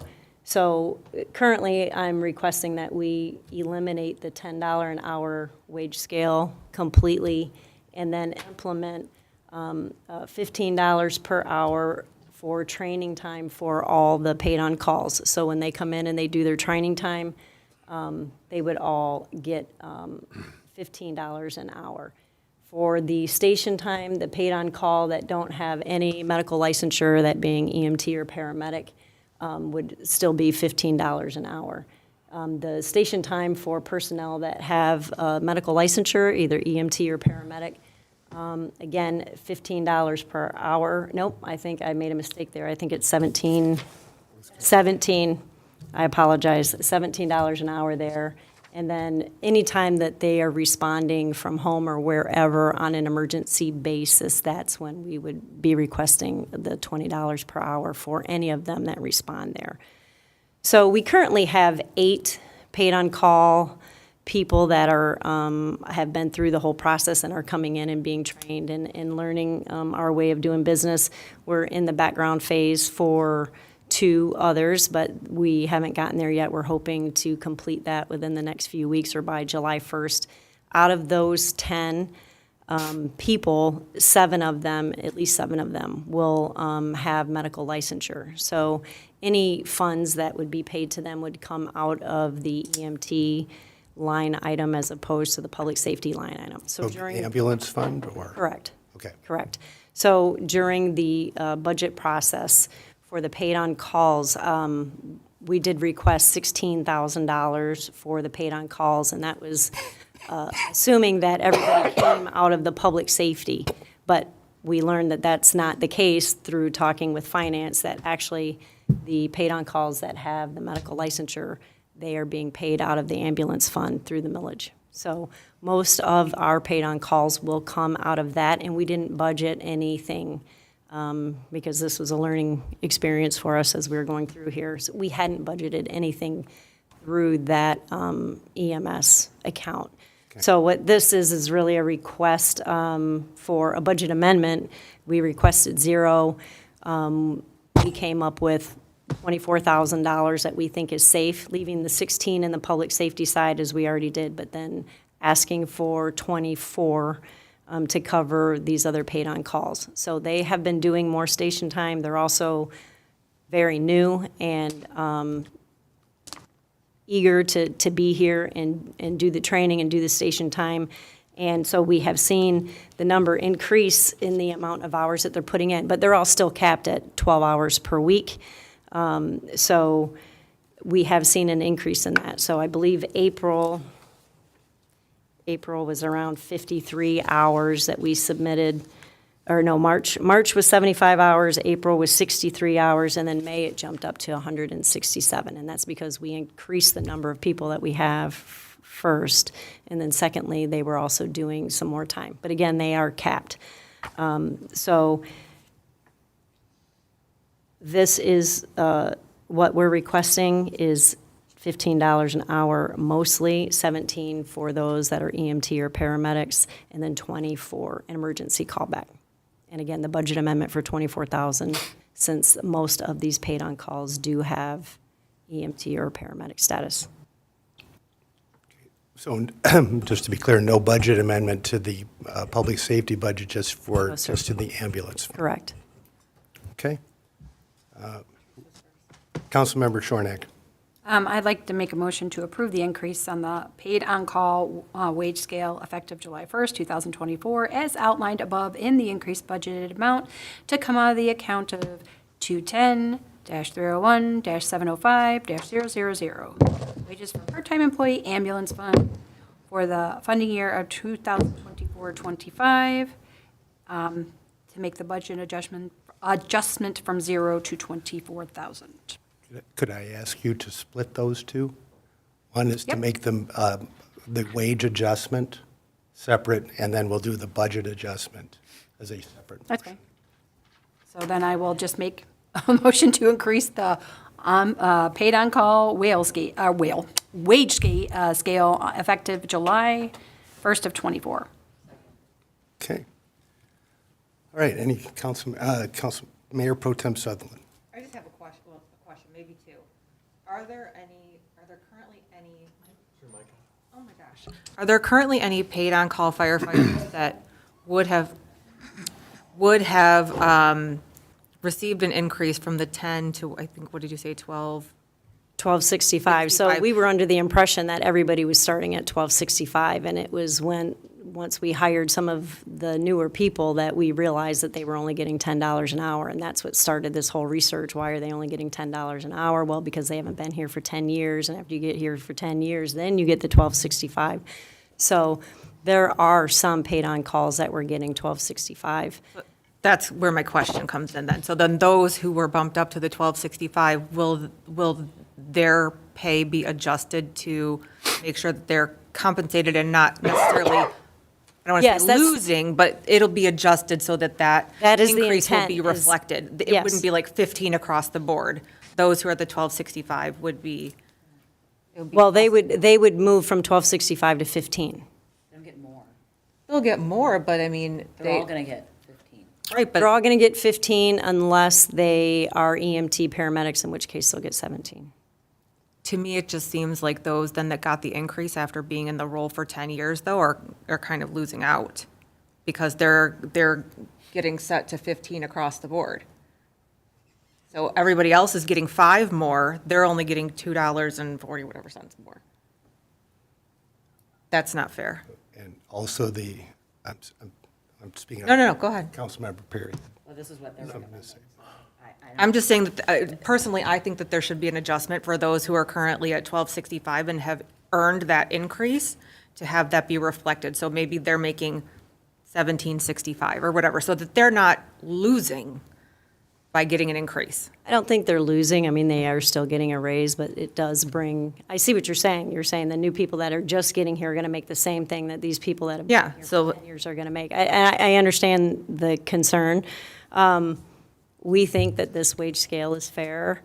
They are getting an increase, and if we were to do that, then we're talking about several different wage scales, and we would really have to vet that out. And I don't think that that's going to be necessary.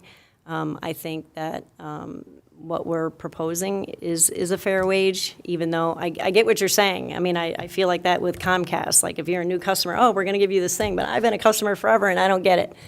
I understand it. But I guess my only statement to that would be, we do think that this is a fair wage for them to be at, based on the going rate around here, the way we do our system, and the way the other paid-on-call departments work. So, other than that, I don't know what to say, other than I don't think that we should have a bunch of different ways of doing it. It's almost like the union people, I would say. You come in and you get step. Granted, they haven't had a step in a long time. They're getting a step now. But we've got to start somewhere. So the realization that this was happening just happened. And so based on, what we think the going rate is and what we think is fair and will work for our community, this is why we propose this figure. So how many individuals would that impact then? Do you know how many people that there are that are at that 1265? 4. So we have 4 people who now will be even with, that have been here over 10 years, that will be even with those who are under 10 years. Yes. But do they have the medical licensing? I couldn't tell you exactly which of them have the EMT and which of them don't. I know many of the newer people that are coming in do have it, but I don't know offhand. I mean, if they're all at the $15 an hour tier, though. Well, if they've got EMT, then they would be 17. They're at the 17, but that. Correct. Still, same principle of what I'm saying, I think, applies. I understand. Councilmember Perry. I'm curious if this is too low. I mean, correct me if I'm wrong, we pay people to cut lawns for $20 an hour, don't we, in DPW? It's very different. That's seasonal. Just a thought. And these are experts. I don't know why we're questioning, like, our experts. No. Not to cut you off, but like. No, it sounds like it's too low for people that are putting their life on the line. Just my thought. If I may respond, sir, I guess what I would say to that is these people that come in that want to be volunteer firefighters have careers and jobs doing other things, and they want to be here to do this because they have a passion for it, they have a love for it, they want to do community service, they want to help out, they want to be part of the department and part of the team and part of everything that we do here, but it's not their full-time thing. And we really, if I could say, don't want people coming in for the money, quite honestly. Okay.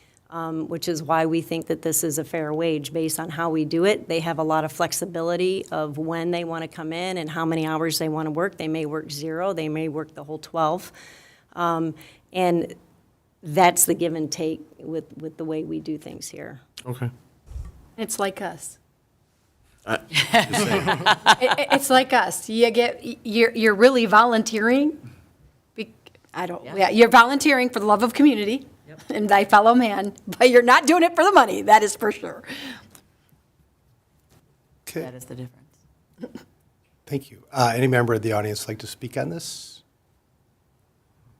I think that I accept your recommendation, and you're the experts on this. And if there is any tweaking that we need to do, you can bring that back to the council through Certainly. the city manager, and we can address that. I understand the different thoughts, because I had no idea that our paid-on-call made $10 an hour. Well, we didn't either. That's And as you say, they do it because they have a passion to serve. So. Yeah, they want to be here and they want to do it. They're not doing. Just one question I had was, do they have any out-of-pocket expenses for gear or anything like that? We are supplying the gear. Okay. So there is that expense too, and that was something that the city manager doesn't know yet. She and I are going to have a conversation next week about some gear for these. I wasn't so much worried about that. I was worried that they were required to spend money in order to get this 50. Well, that would make it nearly impossible probably because the gear and the uniforms just are. I assume it's crazy. not cheap. Right. All right, motion by, please help me. Motion by Shornack, second by Baranski, to adopt the proposed paid-on-call wage scale as presented with the, just to make sure the paid-on-call with medical experience will be $17 an hour as opposed to what's on the screen. All in favor, say aye. Aye. Opposed? Motion passes. Thank you very much. Thank you. Item 7K. Wait, did you want me to do the second part? Oh, I'm sorry. Yes, thank you. Okay, so Yeah. the second part of that, moving on, let me go back to that now, hold on a minute, is to increase the budgeted amount from 0 to 24,000 coming out of the ambulance fund for the 24-25 budget. Second. Okay, motion by Shornack, second by, Sutherland. okay.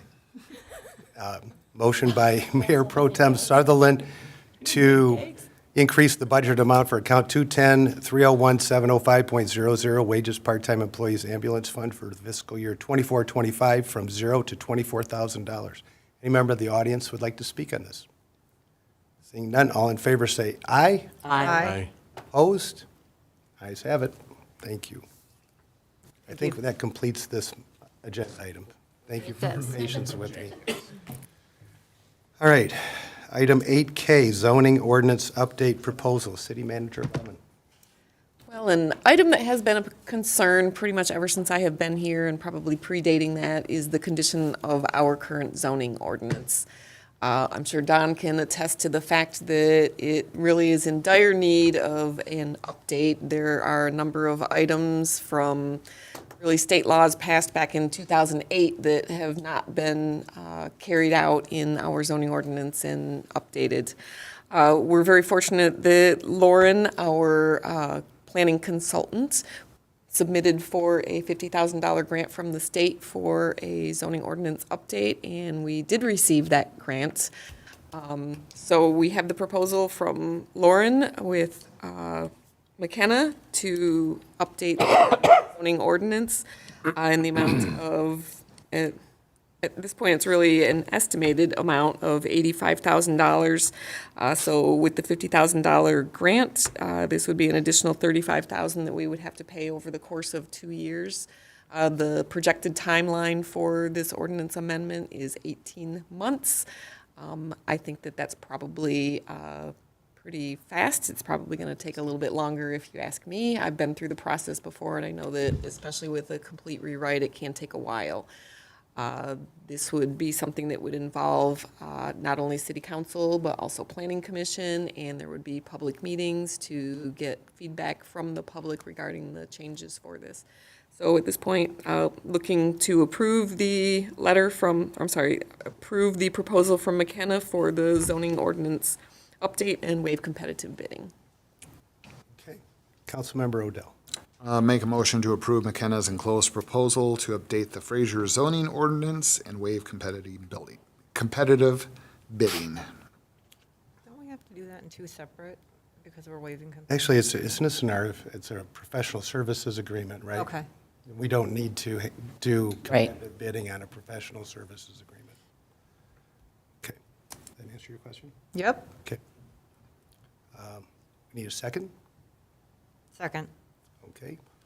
All right. Councilmember Shornack. I do have a question. Mr. Denault, in that ordinance update, is it going to update the driveway situation that you and I have spoken about? Because that needs to be done. If I may. Yes, every issue that we have encountered over the years will be addressed, identified, and updated for certain. And that's one of them on the list. There are many, many others, as city manager pointed out.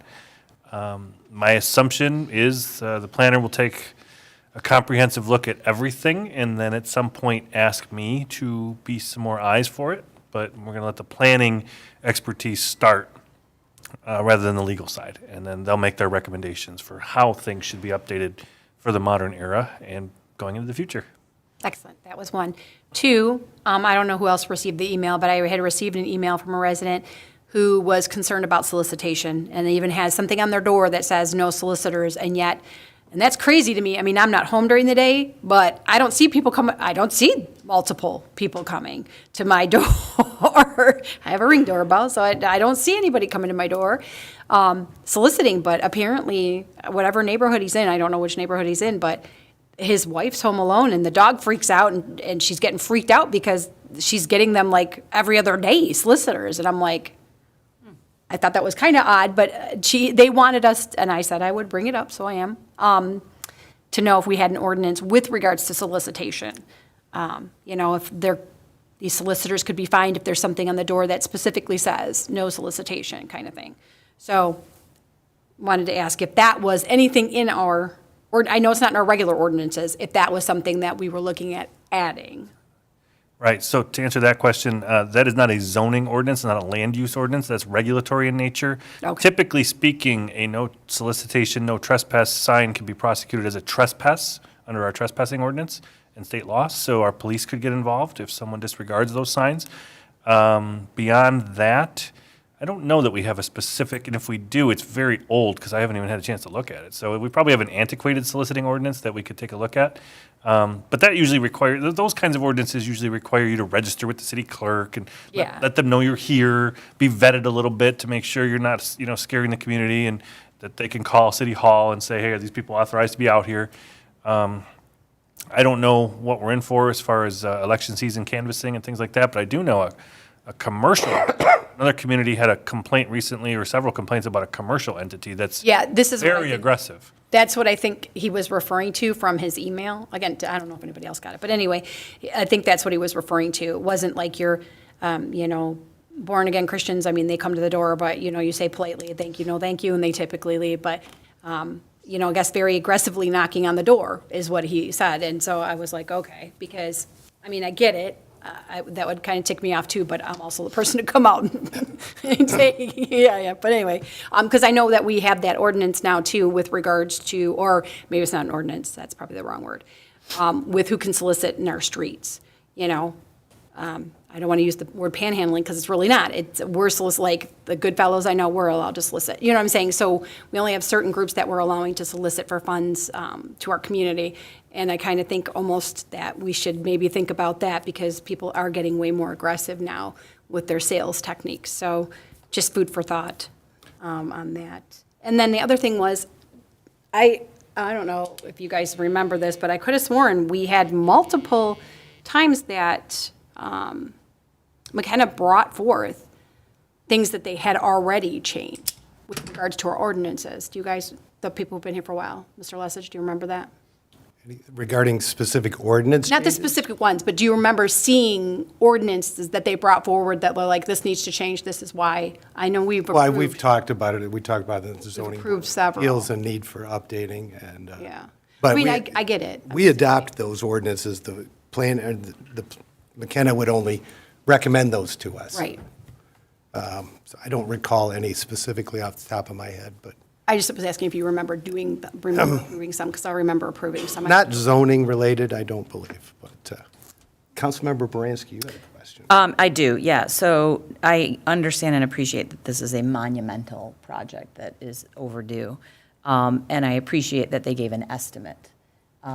My recommendation would be that we approve a not to exceed amount so that we are not caught short and we get a bill for much higher than what we thought.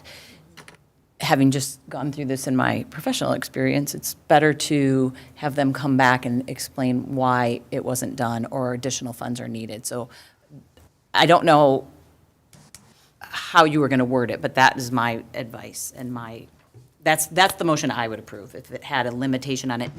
Not with the expectation that they have to get it done, but if they can't get it done, they're coming back and telling us why. Councilmember Odell, you made the motion. So, if I understand right, you're saying cap it at $1, you're talking about a dollar amount, or are you? Not to ex- Yeah, the not to exceed 85. Well, we'd have to approve a budget amendment on that anyways if it went over 85, correct? No, they've got your motion, when they come back, your motion didn't limit it to a certain dollar figure. Okay. So they could come back with a $300,000 bill. I see what you're saying, okay. And I'm not saying they will, this No, isn't no. about that. No. Yeah, and so. Okay, so- I'm also not saying stop at 85 if it's, 95% done. Right. But that's when you would come back as a professional and say, and I'm assuming they'll be doing that anyway, but, so, I don't know how the best way to word it, maybe Don can give us some advice, having probably been in these situations. I can weigh in a little bit. When I work in other communities and we have those professional services contract, there's a budgeted amount, or there's an agreed to amount, and if we need to do more work, we go back before the council or the board to get approval for that additional work. Right. I always get approval before I go beyond the scope of what we agreed. I like that. And they are proposing $85,000, which would get us pretty far in this process. And if they discover we're going to need more, they can come back and ask. And the motion was for the enclosed proposal, which was 85,000. Yeah, but if we put on the record and say not to Yeah, exceed. I couldn't recall exactly what you said, but I just wanted to. I was going Make off sure from it what was. was the suggested motion was, but I can amend Yeah. that. So, all right, I'll rescind the prior motion and then make a new motion to approve McKenna's enclosed proposal to not exceed $85,000 to update the Fraser zoning ordinance and waive competitive bidding. Who was the second? Me? Okay, me. Second. All right. All right. Any other comments by council? Any member of the audience like to speak on this? All right, motion by Councilmember Odell to approve the McKenna close proposal of amount not to exceed $85,000 to update the Fraser zoning ordinance. All in favor, say aye. Aye. Aye. Opposed? Ayes have it. Thank you very much. All right, item 7L, moratorium on shipping containers in residential zoning. This is Denault's baby, I'm told. Not really. Thank you, Mr. Mayor. This is actually a baby that originated in the Building and Code Department. I got a call one day from Bob Logan, and he had been consulting with Lauren, the city planner. And they told me that they had gotten an inquiry from a resident who was interested in putting a shipping container in their backyard. And that was a first for me, so we immediately got into the research of it. First thing we needed to figure out is, under our current zoning ordinance, which this is something we can address in the new project, whether or not that's even an allowable land use to put a shipping container in a residential property. We had a difference of opinion in some ways because in my memo or in the ARF, it can be interpreted two ways, and so it's a little bit ambiguous, and ambiguity is never good. I think our position to say you can't do it would be stronger because our zoning ordinance by definition is a permissive ordinance, meaning if we don't allow it specifically, it's prohibited. But I could see an argument at least being tried that it's similar to a shed, it's similar to an accessory structure that we might be allowed to have otherwise, so why can't I have this? So rather than engage in that debate, we all decided as a group to put it before you to see if you'd like us to study the issue, and in the meantime put a stop to potentially having the debate or argument or even permitting this. Study the issue, find out what other communities are doing, which you can see I've already done some of that and provided that to you. And then make a recommendation to City Council, and if it's a zoning ordinance change, it would go to Planning Commission first for their input and a public hearing, and then it would come to you for final adoption if there's a change to be made. And we recommend a year for that, just because it's a potentially big lift in some ways. In other ways, it's fairly simple, and we may get it done sooner. But it's always good to give ourselves a little more time than less, so that's the current recommendation. If you're so inclined, I just noticed that I did prepare this right away when we got the inquiry. The date on it was to run through next April because that was when I prepared it. Now it would run, you'd want to change the date on the resolution to through June 12th, which is your next council meeting in June next year, if you're so inclined to go with the full 12 months. With that, I can answer any questions. I did provide you with some interesting photos that, I went online and tried to figure out why people would want these. And as you can see, there are actually companies that design these for people to put in their yard and really, really customize them. So it's a fascinating industry that I hadn't really heard about until now, and it's before you for your consideration. Okay, I'm going to go first to the city manager because she's got some important details. Yes, so to add on to that, with the motion that we just made to update our zoning ordinance, this is something that would potentially be covered under the zoning ordinance. With that, I might recommend that we actually do this in line with the 18-month schedule proposed for the zoning ordinance update. So it might be a better date to have this moratorium through the end of 26? 25. December 31st, 2025. I don't want to be contrarian. Moratoriums are disfavored in the law. The courts like them to be expedient. We can ask for an extension, I think, next year, but a year is as far as we as lawyers like to push these, just in case we get any challenges. So rather than go 18 now, let's go 12 if we're not ready, or if we're in the process of doing the whole zoning ordinance package. I think that's good cause to extend it another 6 to 12 months. And starting today? It would start today. Start it with immediate effect. Yes, immediate effect. Okay. Mayor Pro Tem Sutherland. We're just going to make the motion to approve the moratorium resolution as submitted with an end date of June 2025. Second. Okay. Councilmember Shornack. Well, first off, these are like super cool she sheds, and I would want one in my backyard. That's number one. Number two, actually Vegas has a mall built out of these containers, just in case you were wondering. It's kind of in the old part of Vegas. It's actually very cool. Two, when they are built, specifically, these companies, it's the same material, but they're not at that point. So I think you need to differentiate, and that's what I want to say. When it comes to this, because they are not like the first picture you have, which is literally a shipping container. And no, nobody wants to see that in their backyard, right? But these are more set up like they're specially designed like little houses, if you will. So I think you have to look at them a bit different on the way that if we're going to set an ordinance, because if my neighbor wanted one of these, hey, I'm coming to hang. Even the pool. I mean, the pool thing is super cool. I've never seen anybody use a storage container to do, I mean, that's cool. So I personally, I don't have a problem with the moratorium for it to be studied, but I personally think that should be allowed. I mean, that bar is super cool. Who wouldn't want that? Y'all would want that in your backyard. I don't even drink. So I'm just saying, we need to differentiate what it is, like literally a storage container. And also, because we're gonna have the ordinance, then if we're gonna be doing that, I think we need to add in like the pods and stuff like that, that people, when they're moving, that they can only have those pods sitting in their front yard for a specific amount of time.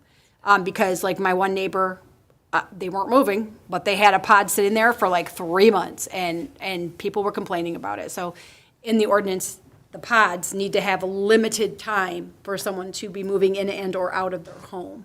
I think that would be appropriate since a lot of people are using the pods now, so. Just want to throw that out there. Thank you. So, who made the motion? Me. Okay. Any other comments by council members? All right. Any member of council or the public would like to speak on this matter? All right, seeing none, who seconded it? I did. Thank you. Motion by Mayor Pro Tem Sutherland, seconded by Councilmember Baranski to approve the moratorium resolution with an end date of June 13th, 2025. All in favor say aye. Aye. Opposed? Ayes have it, motion passes. Thank you very much. Item 8M, Street Subcommittee Discussion. City Manager Levin. So I reached out to everyone, seeing who was interested in participating as part of a street subcommittee. I did fortunately get a lot of interest, which I had a discussion with the mayor about it and talking about the fact that there are so many of the council members that are interested. We are looking to make sure that anything that is discussed would be discussed by council as a whole, instead of putting some of the street business into a subcommittee. There are a lot of things that we can prepare and have available for all of city council to consider from the perspective of any type of funding, budgeting, projects, anything like that. I can work with DPW and engineering to provide documentation for consideration of council as a whole. And when you say "we," you mean the administration? Correct. And our paid professionals? Yep. Councilmember Baranski. Yeah, so I had asked for this to be on the agenda just to make sure there was a clear understanding and that we were efficiently using subcommittees. Because they serve a great purpose, but they are limited in, should be limited, because there are 7 people here who have equal votes on every single thing that comes before council. There's not one person up here that has more say or more power than anyone else. And so when it came to the street committee, I know Patrick and I served with the former mayor, and we had an agenda, which was to come up with a plan to try to fix our roads. And that was for the purpose for which the street committee was created. It wasn't to handle the business of the city.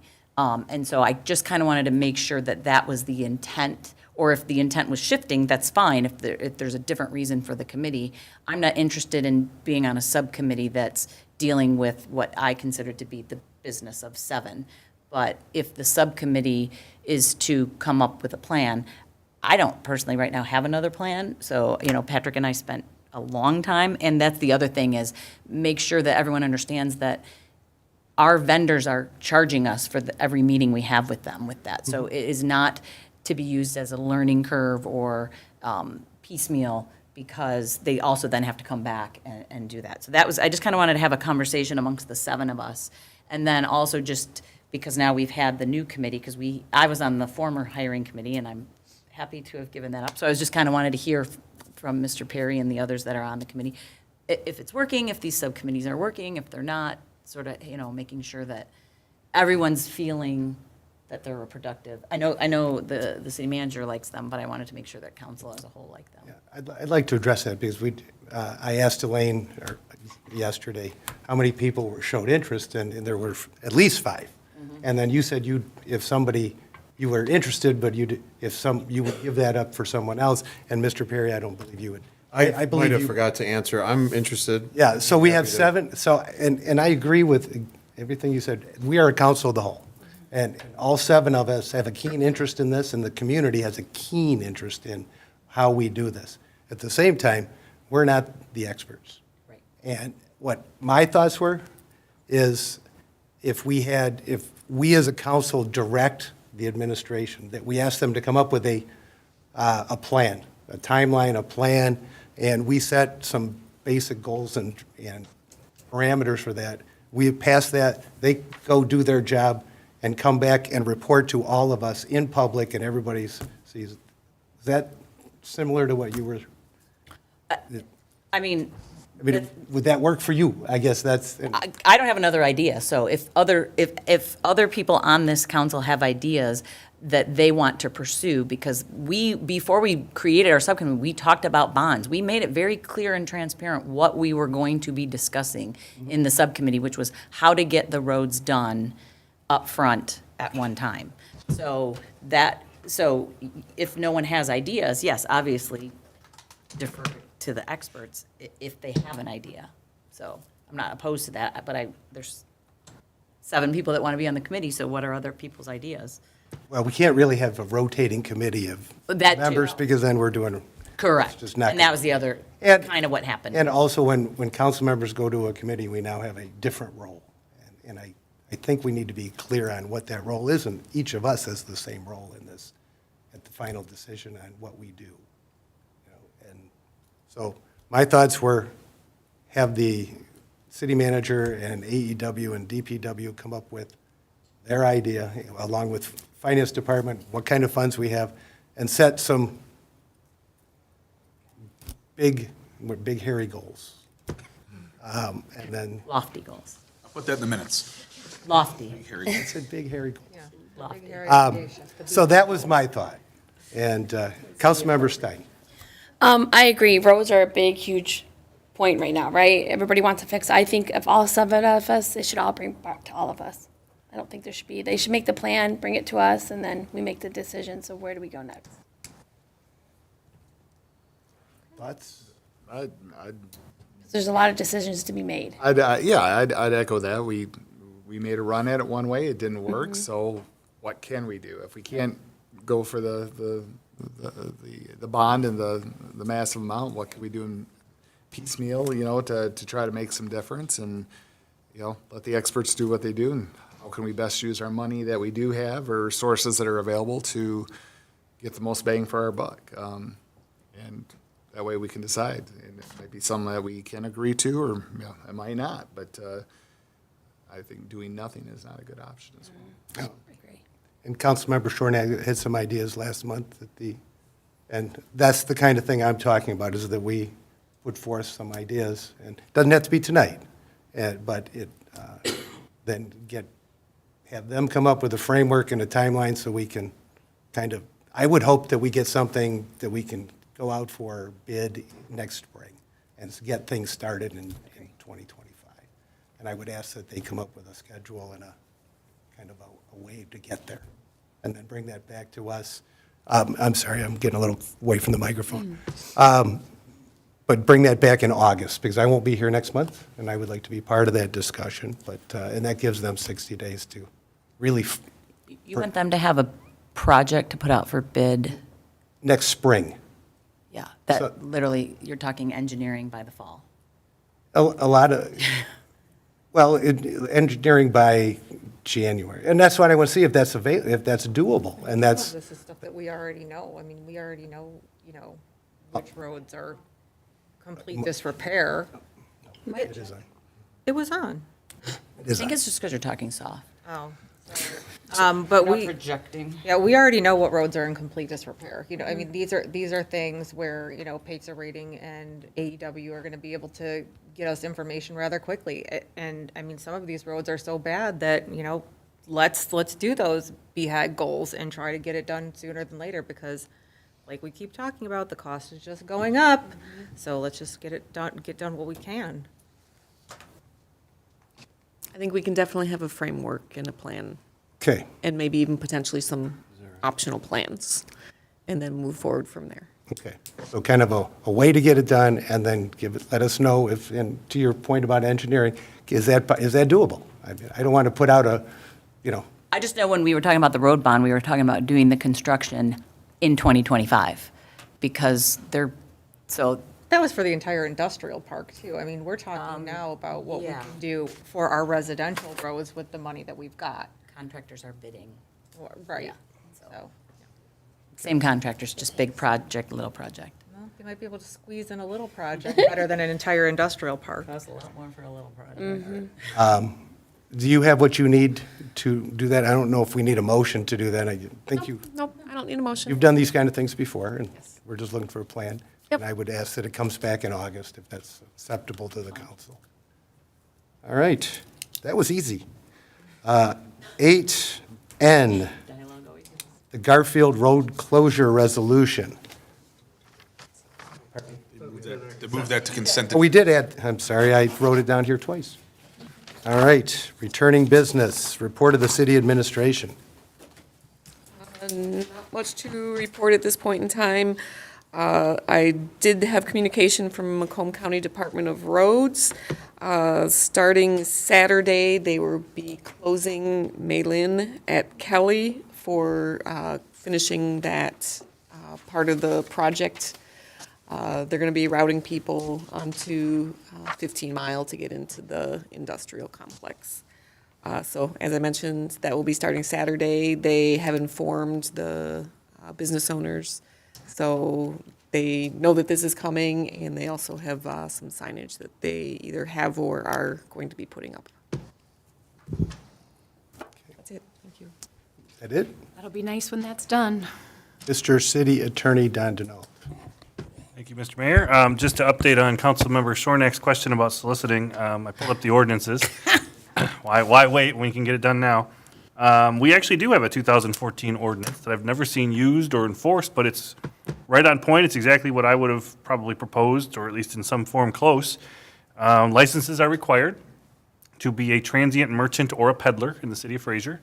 That process is supposed to be done on an application provided to the clerk's office, and there's a bunch of background check requirements and licensing requirements and time limits on who can do this and where, and not where so much, but when, with the times within which they can do it.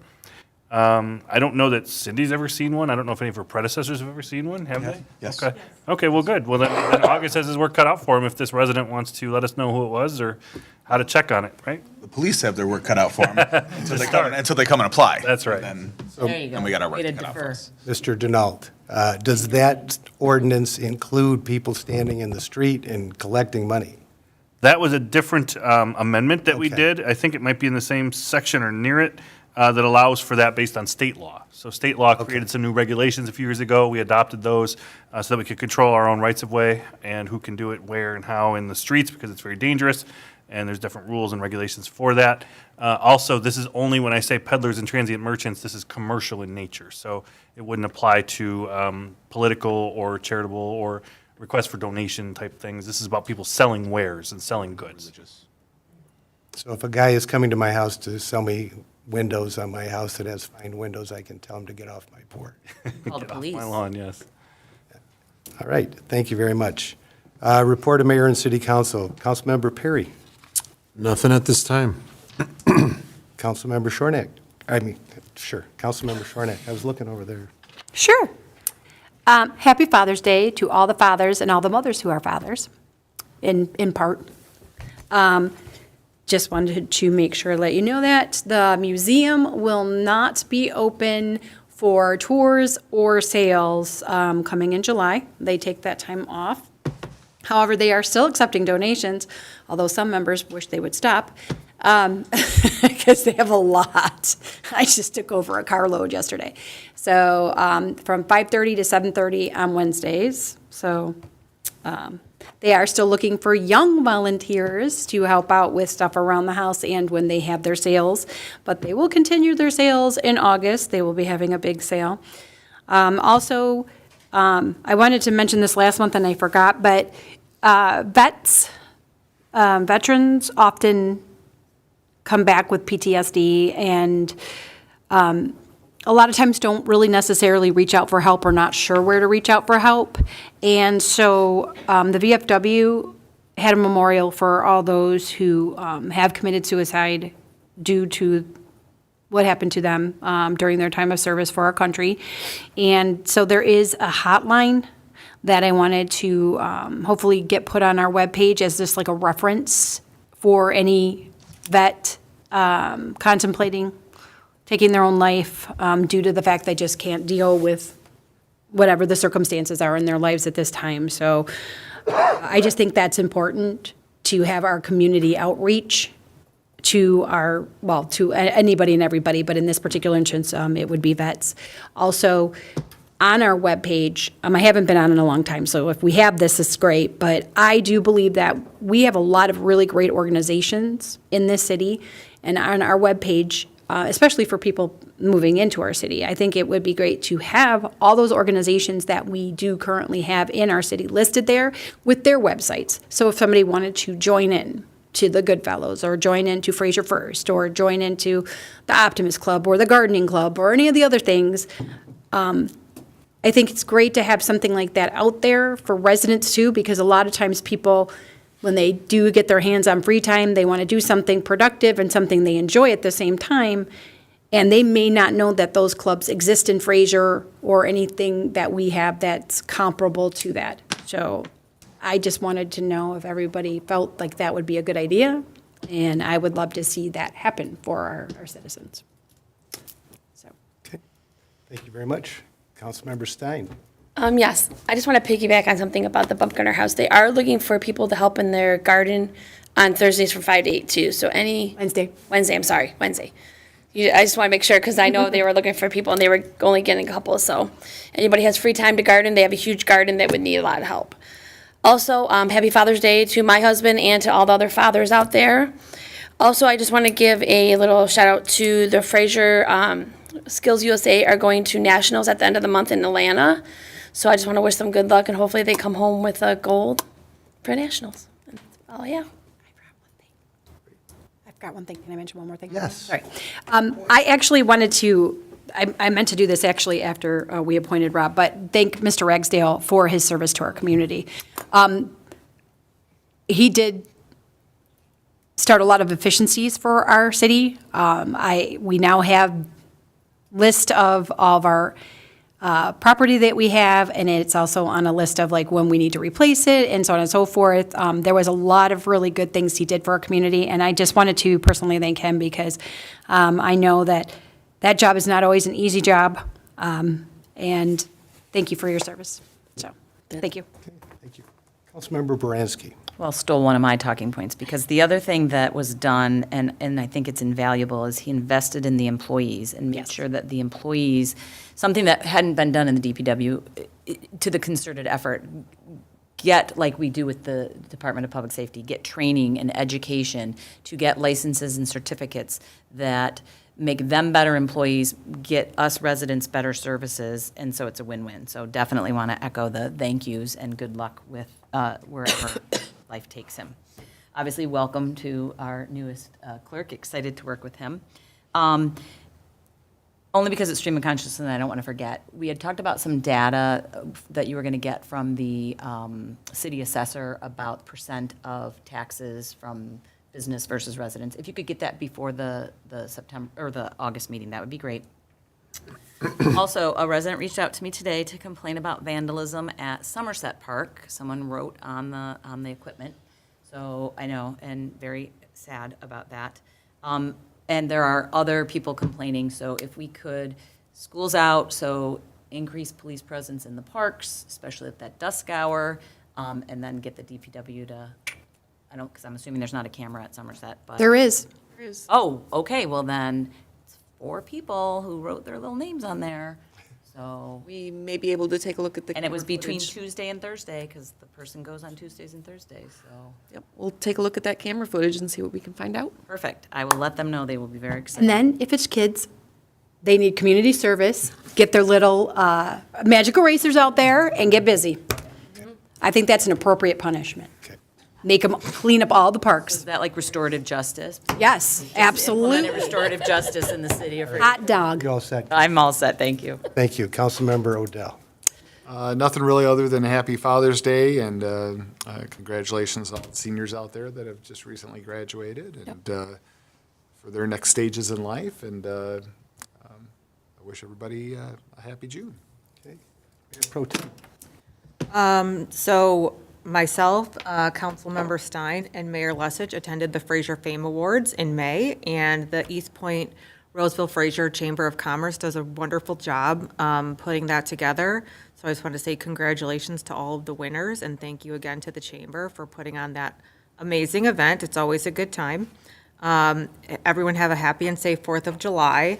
I wanted to say thank you to all of our teachers for the hard work that you put in this year. My kids have been home with me for 3 days, and teachers do not get paid enough. So thank you so much to all the teachers out there, and just happy Father's Day to all of the dads out there, and my dad, Richard Meyer, in particular. Thank you very much. I'll start by saying ditto, happy Father's Day. Happy Father's Day to my dad in heaven. And all those dads out there, and love you all. My sons, and anyway, I'm losing energy here. But I would like to say, we had a water main project presentation. They're starting the water main projects, I believe, next week over on Klein. Councilmember Perry and I attended a presentation that was well done by AEW and Mr. Barrett and Paymar, who is going to be the contractor. They're committed to doing a great job. I think you can agree that they seem very customer-oriented and we'll be doing a variety of methods to install these new water mains, but it will be a construction project. It will be inconvenient, so bear with them. And if you have issues, please contact the DPW. They're open you have any concerns about the project along the way, and if it's affecting you. And, I'm not getting a new water main, so I won't be calling. The Beautification Committee, I think it's called, is that what it's called? Club. And I want to thank them for their recent work, along with DPW. DPW did some updates to the Webb's Wedge and in front of the CVS, and along with the Beautification Club, they really have upgraded that whole area, and I want to say thank you to that. Fraser Frame was great, and I'm going to stop talking before I lose my voice completely. So with that, any member of the audience would like to speak, please come on up.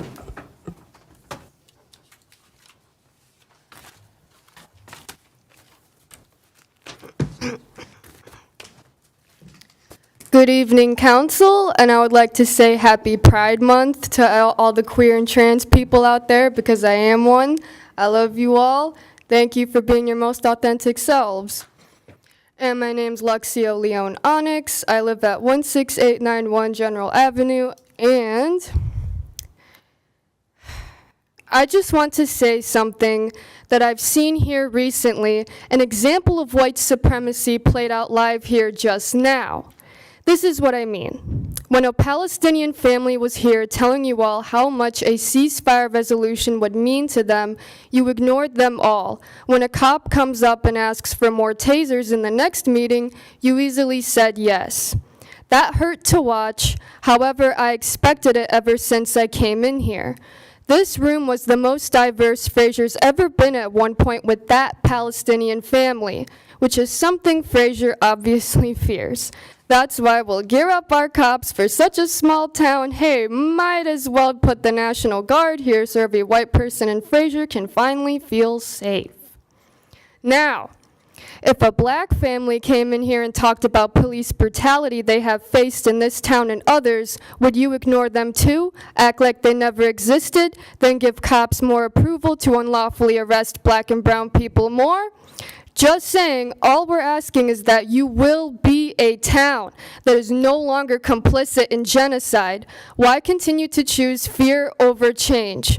Why ignore the voices that need to be heard everywhere the most, instead of listening to a voice that would only protect the wealthy and never the oppressed?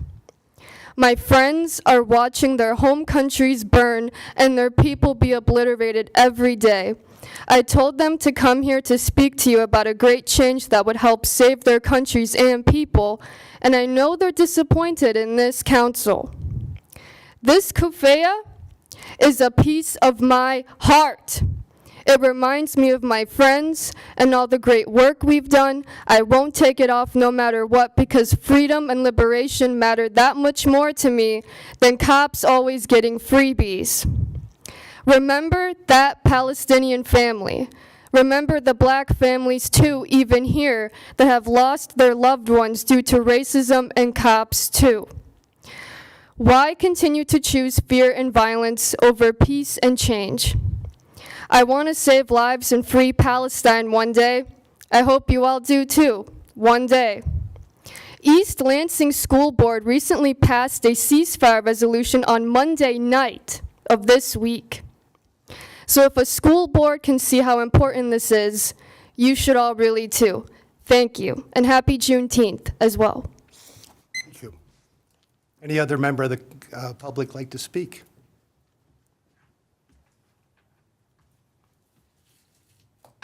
Good evening, Mr. Mayor, Council. Good evening. My name is Jim Sutherland, Fraser Public Library. What I want to do tonight is just touch on some of the programs that we have going on. I want to take this opportunity to be able to talk to the citizens that watch you guys and don't watch us. So, first off, let me say that the Fraser Public Library website can be reached off of the city website. So if the citizens go to the city website, there's a place there that they can click on and then get into the Fraser Public Library. Our website's fraserpubliclibrary.org. We're open Monday through Thursday, 10 to 8, Friday and Saturday, 10 to 5, closed on Sunday.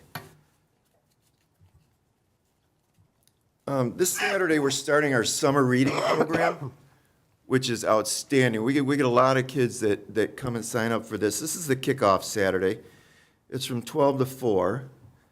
We're also going to have an author there, and I'm going to butcher his name, and I apologize. I think it's Kyle Fegley. He's a youth author. He writes youth books. He's going to be there to talk about his new book.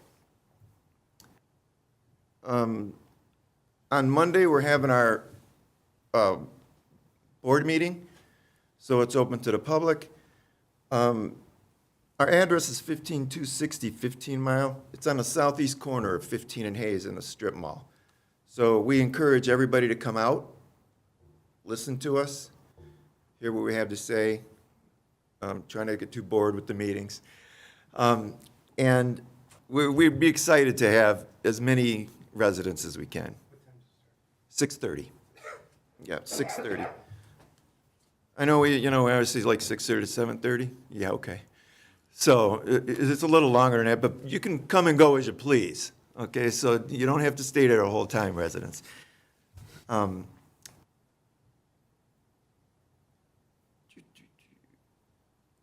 Every Tuesday, we have story time in the park. It's at McKinley Park. It's from 2 to 3. Snacks are provided. We have a program, it's called Wills versus Trusts 101. It's a program you have to register for, and a lot of our stuff you do have to register for, but if you just go online, there's a register button. It's real easy to do. So it'll be talking about, wills versus trusts.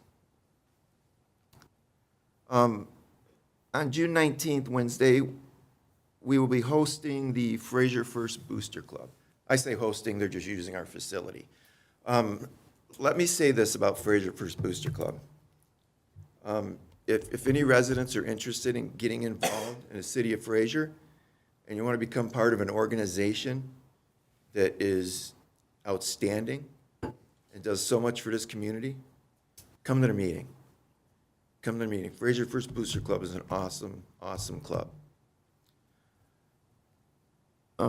Let's see, Wednesday, June 19th, we have Adventures in Movies. It's a virtual thing from home with Steven Spielberg and George Lucas and how they changed the movies.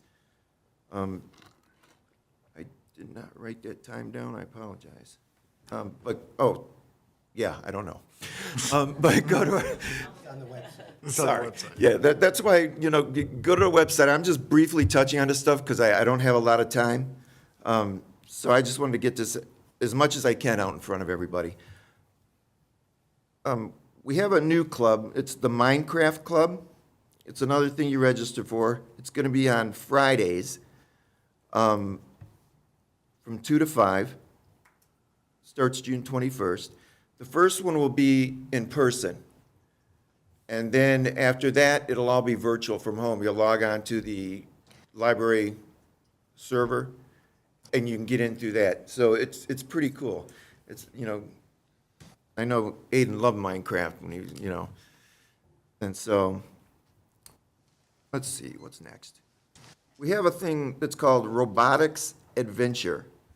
Another thing you have to register for, ages 9 to 13, Saturday, June 22nd.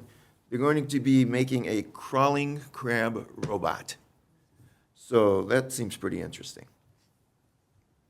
Program we have, it's called Pause to Read. It is a assistance with children with reading disabilities or have a difficult time reading out loud. It is a therapy dog and his handler or her handler. It is from 2 to 3 in 15-minute increments. So you get one-on-one time, your kid gets one-on-one time reading with the dog and a dog handler. And it's an outstanding program. Hopefully, you will take advantage of that. Okay, I'm sorry. That's That's okay. You've got a lot I just, going on. we do. The month of June is packed, and it's awesome. I want everybody to go online, because clearly I don't have time to do this. We've got a Baby and Me thing, a story time thing, Baby and Me, mamas bring the toddlers. Let's see. Let's explore the world. Ireland, they're gonna be exploring Ireland, crafts, gifts, stuff like that, all about the Irish people. Cookbook club, roughage and vegetables. Everybody needs a little roughage in her life. Astronomy adventures with stars and stories, talking about the constellations. And the last one, monthly movie night, this month, Indiana Jones and the Raiders of the Lost Ark. Thank you very much. And Fraser Public Library. .org. Yes. Okay, that's the website and all that information is on. Thank you. I'm sorry, I turned off my microphone. Thank you very much, Mr. Sutherland. You're welcome. Appreciate it.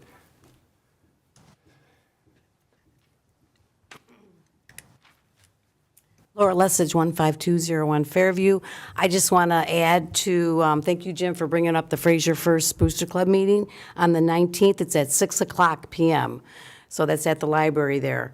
I want to remind everybody about the VFW Spaghetti Dinner on Wednesday, June 26th, so that's always a good time and good food. The Beautification Club, we are working on the wedge as well as we're calling it the corner. We don't want to have CVS involved. And the DPW will be dropping off some dirt for us on Tuesday. So if you see a big pile of dirt there, don't be concerned. We'll take care of it. Although it's going to be like 98 degrees that day, we'll try to take care of it and get it all into the areas. And it's a work in progress. So we moving some plants around and stuff like that. The other thing I wanted to mention is that the rec coordinator, along with the administration, will quickly come up with a theme for our parade on July 21st. And when that gets out there, we want everybody to participate, sign up to join us in the parade, and hopefully the road will be okay. I'm assuming they'll be starting to work on Garfield soon. So we'll have a good time that day. So thank you. Thank you very much. Anybody else from the audience? All right, I forgot, because I'm forgetting things. I will not be here next month. Your Mayor Pro Tem Sutherland will be handling the meeting, and so I'm sure she will do a fine job in my stead, and I look forward to, I will be out of town, and hopefully learning some things about how to be a better public official, public servant. I would entertain a motion to adjourn. Motion to adjourn? Second. Okay, motion by Shornack, second by Baranski. Nope. Oh, I heard two of you. Stein. It's time. The clerk got it. All in favor of adjourning this meeting, say aye. Aye. Aye, opposed. Meeting adjourned at 9:08 PM. Thank you for putting up with me. You have it right. That is all that matters.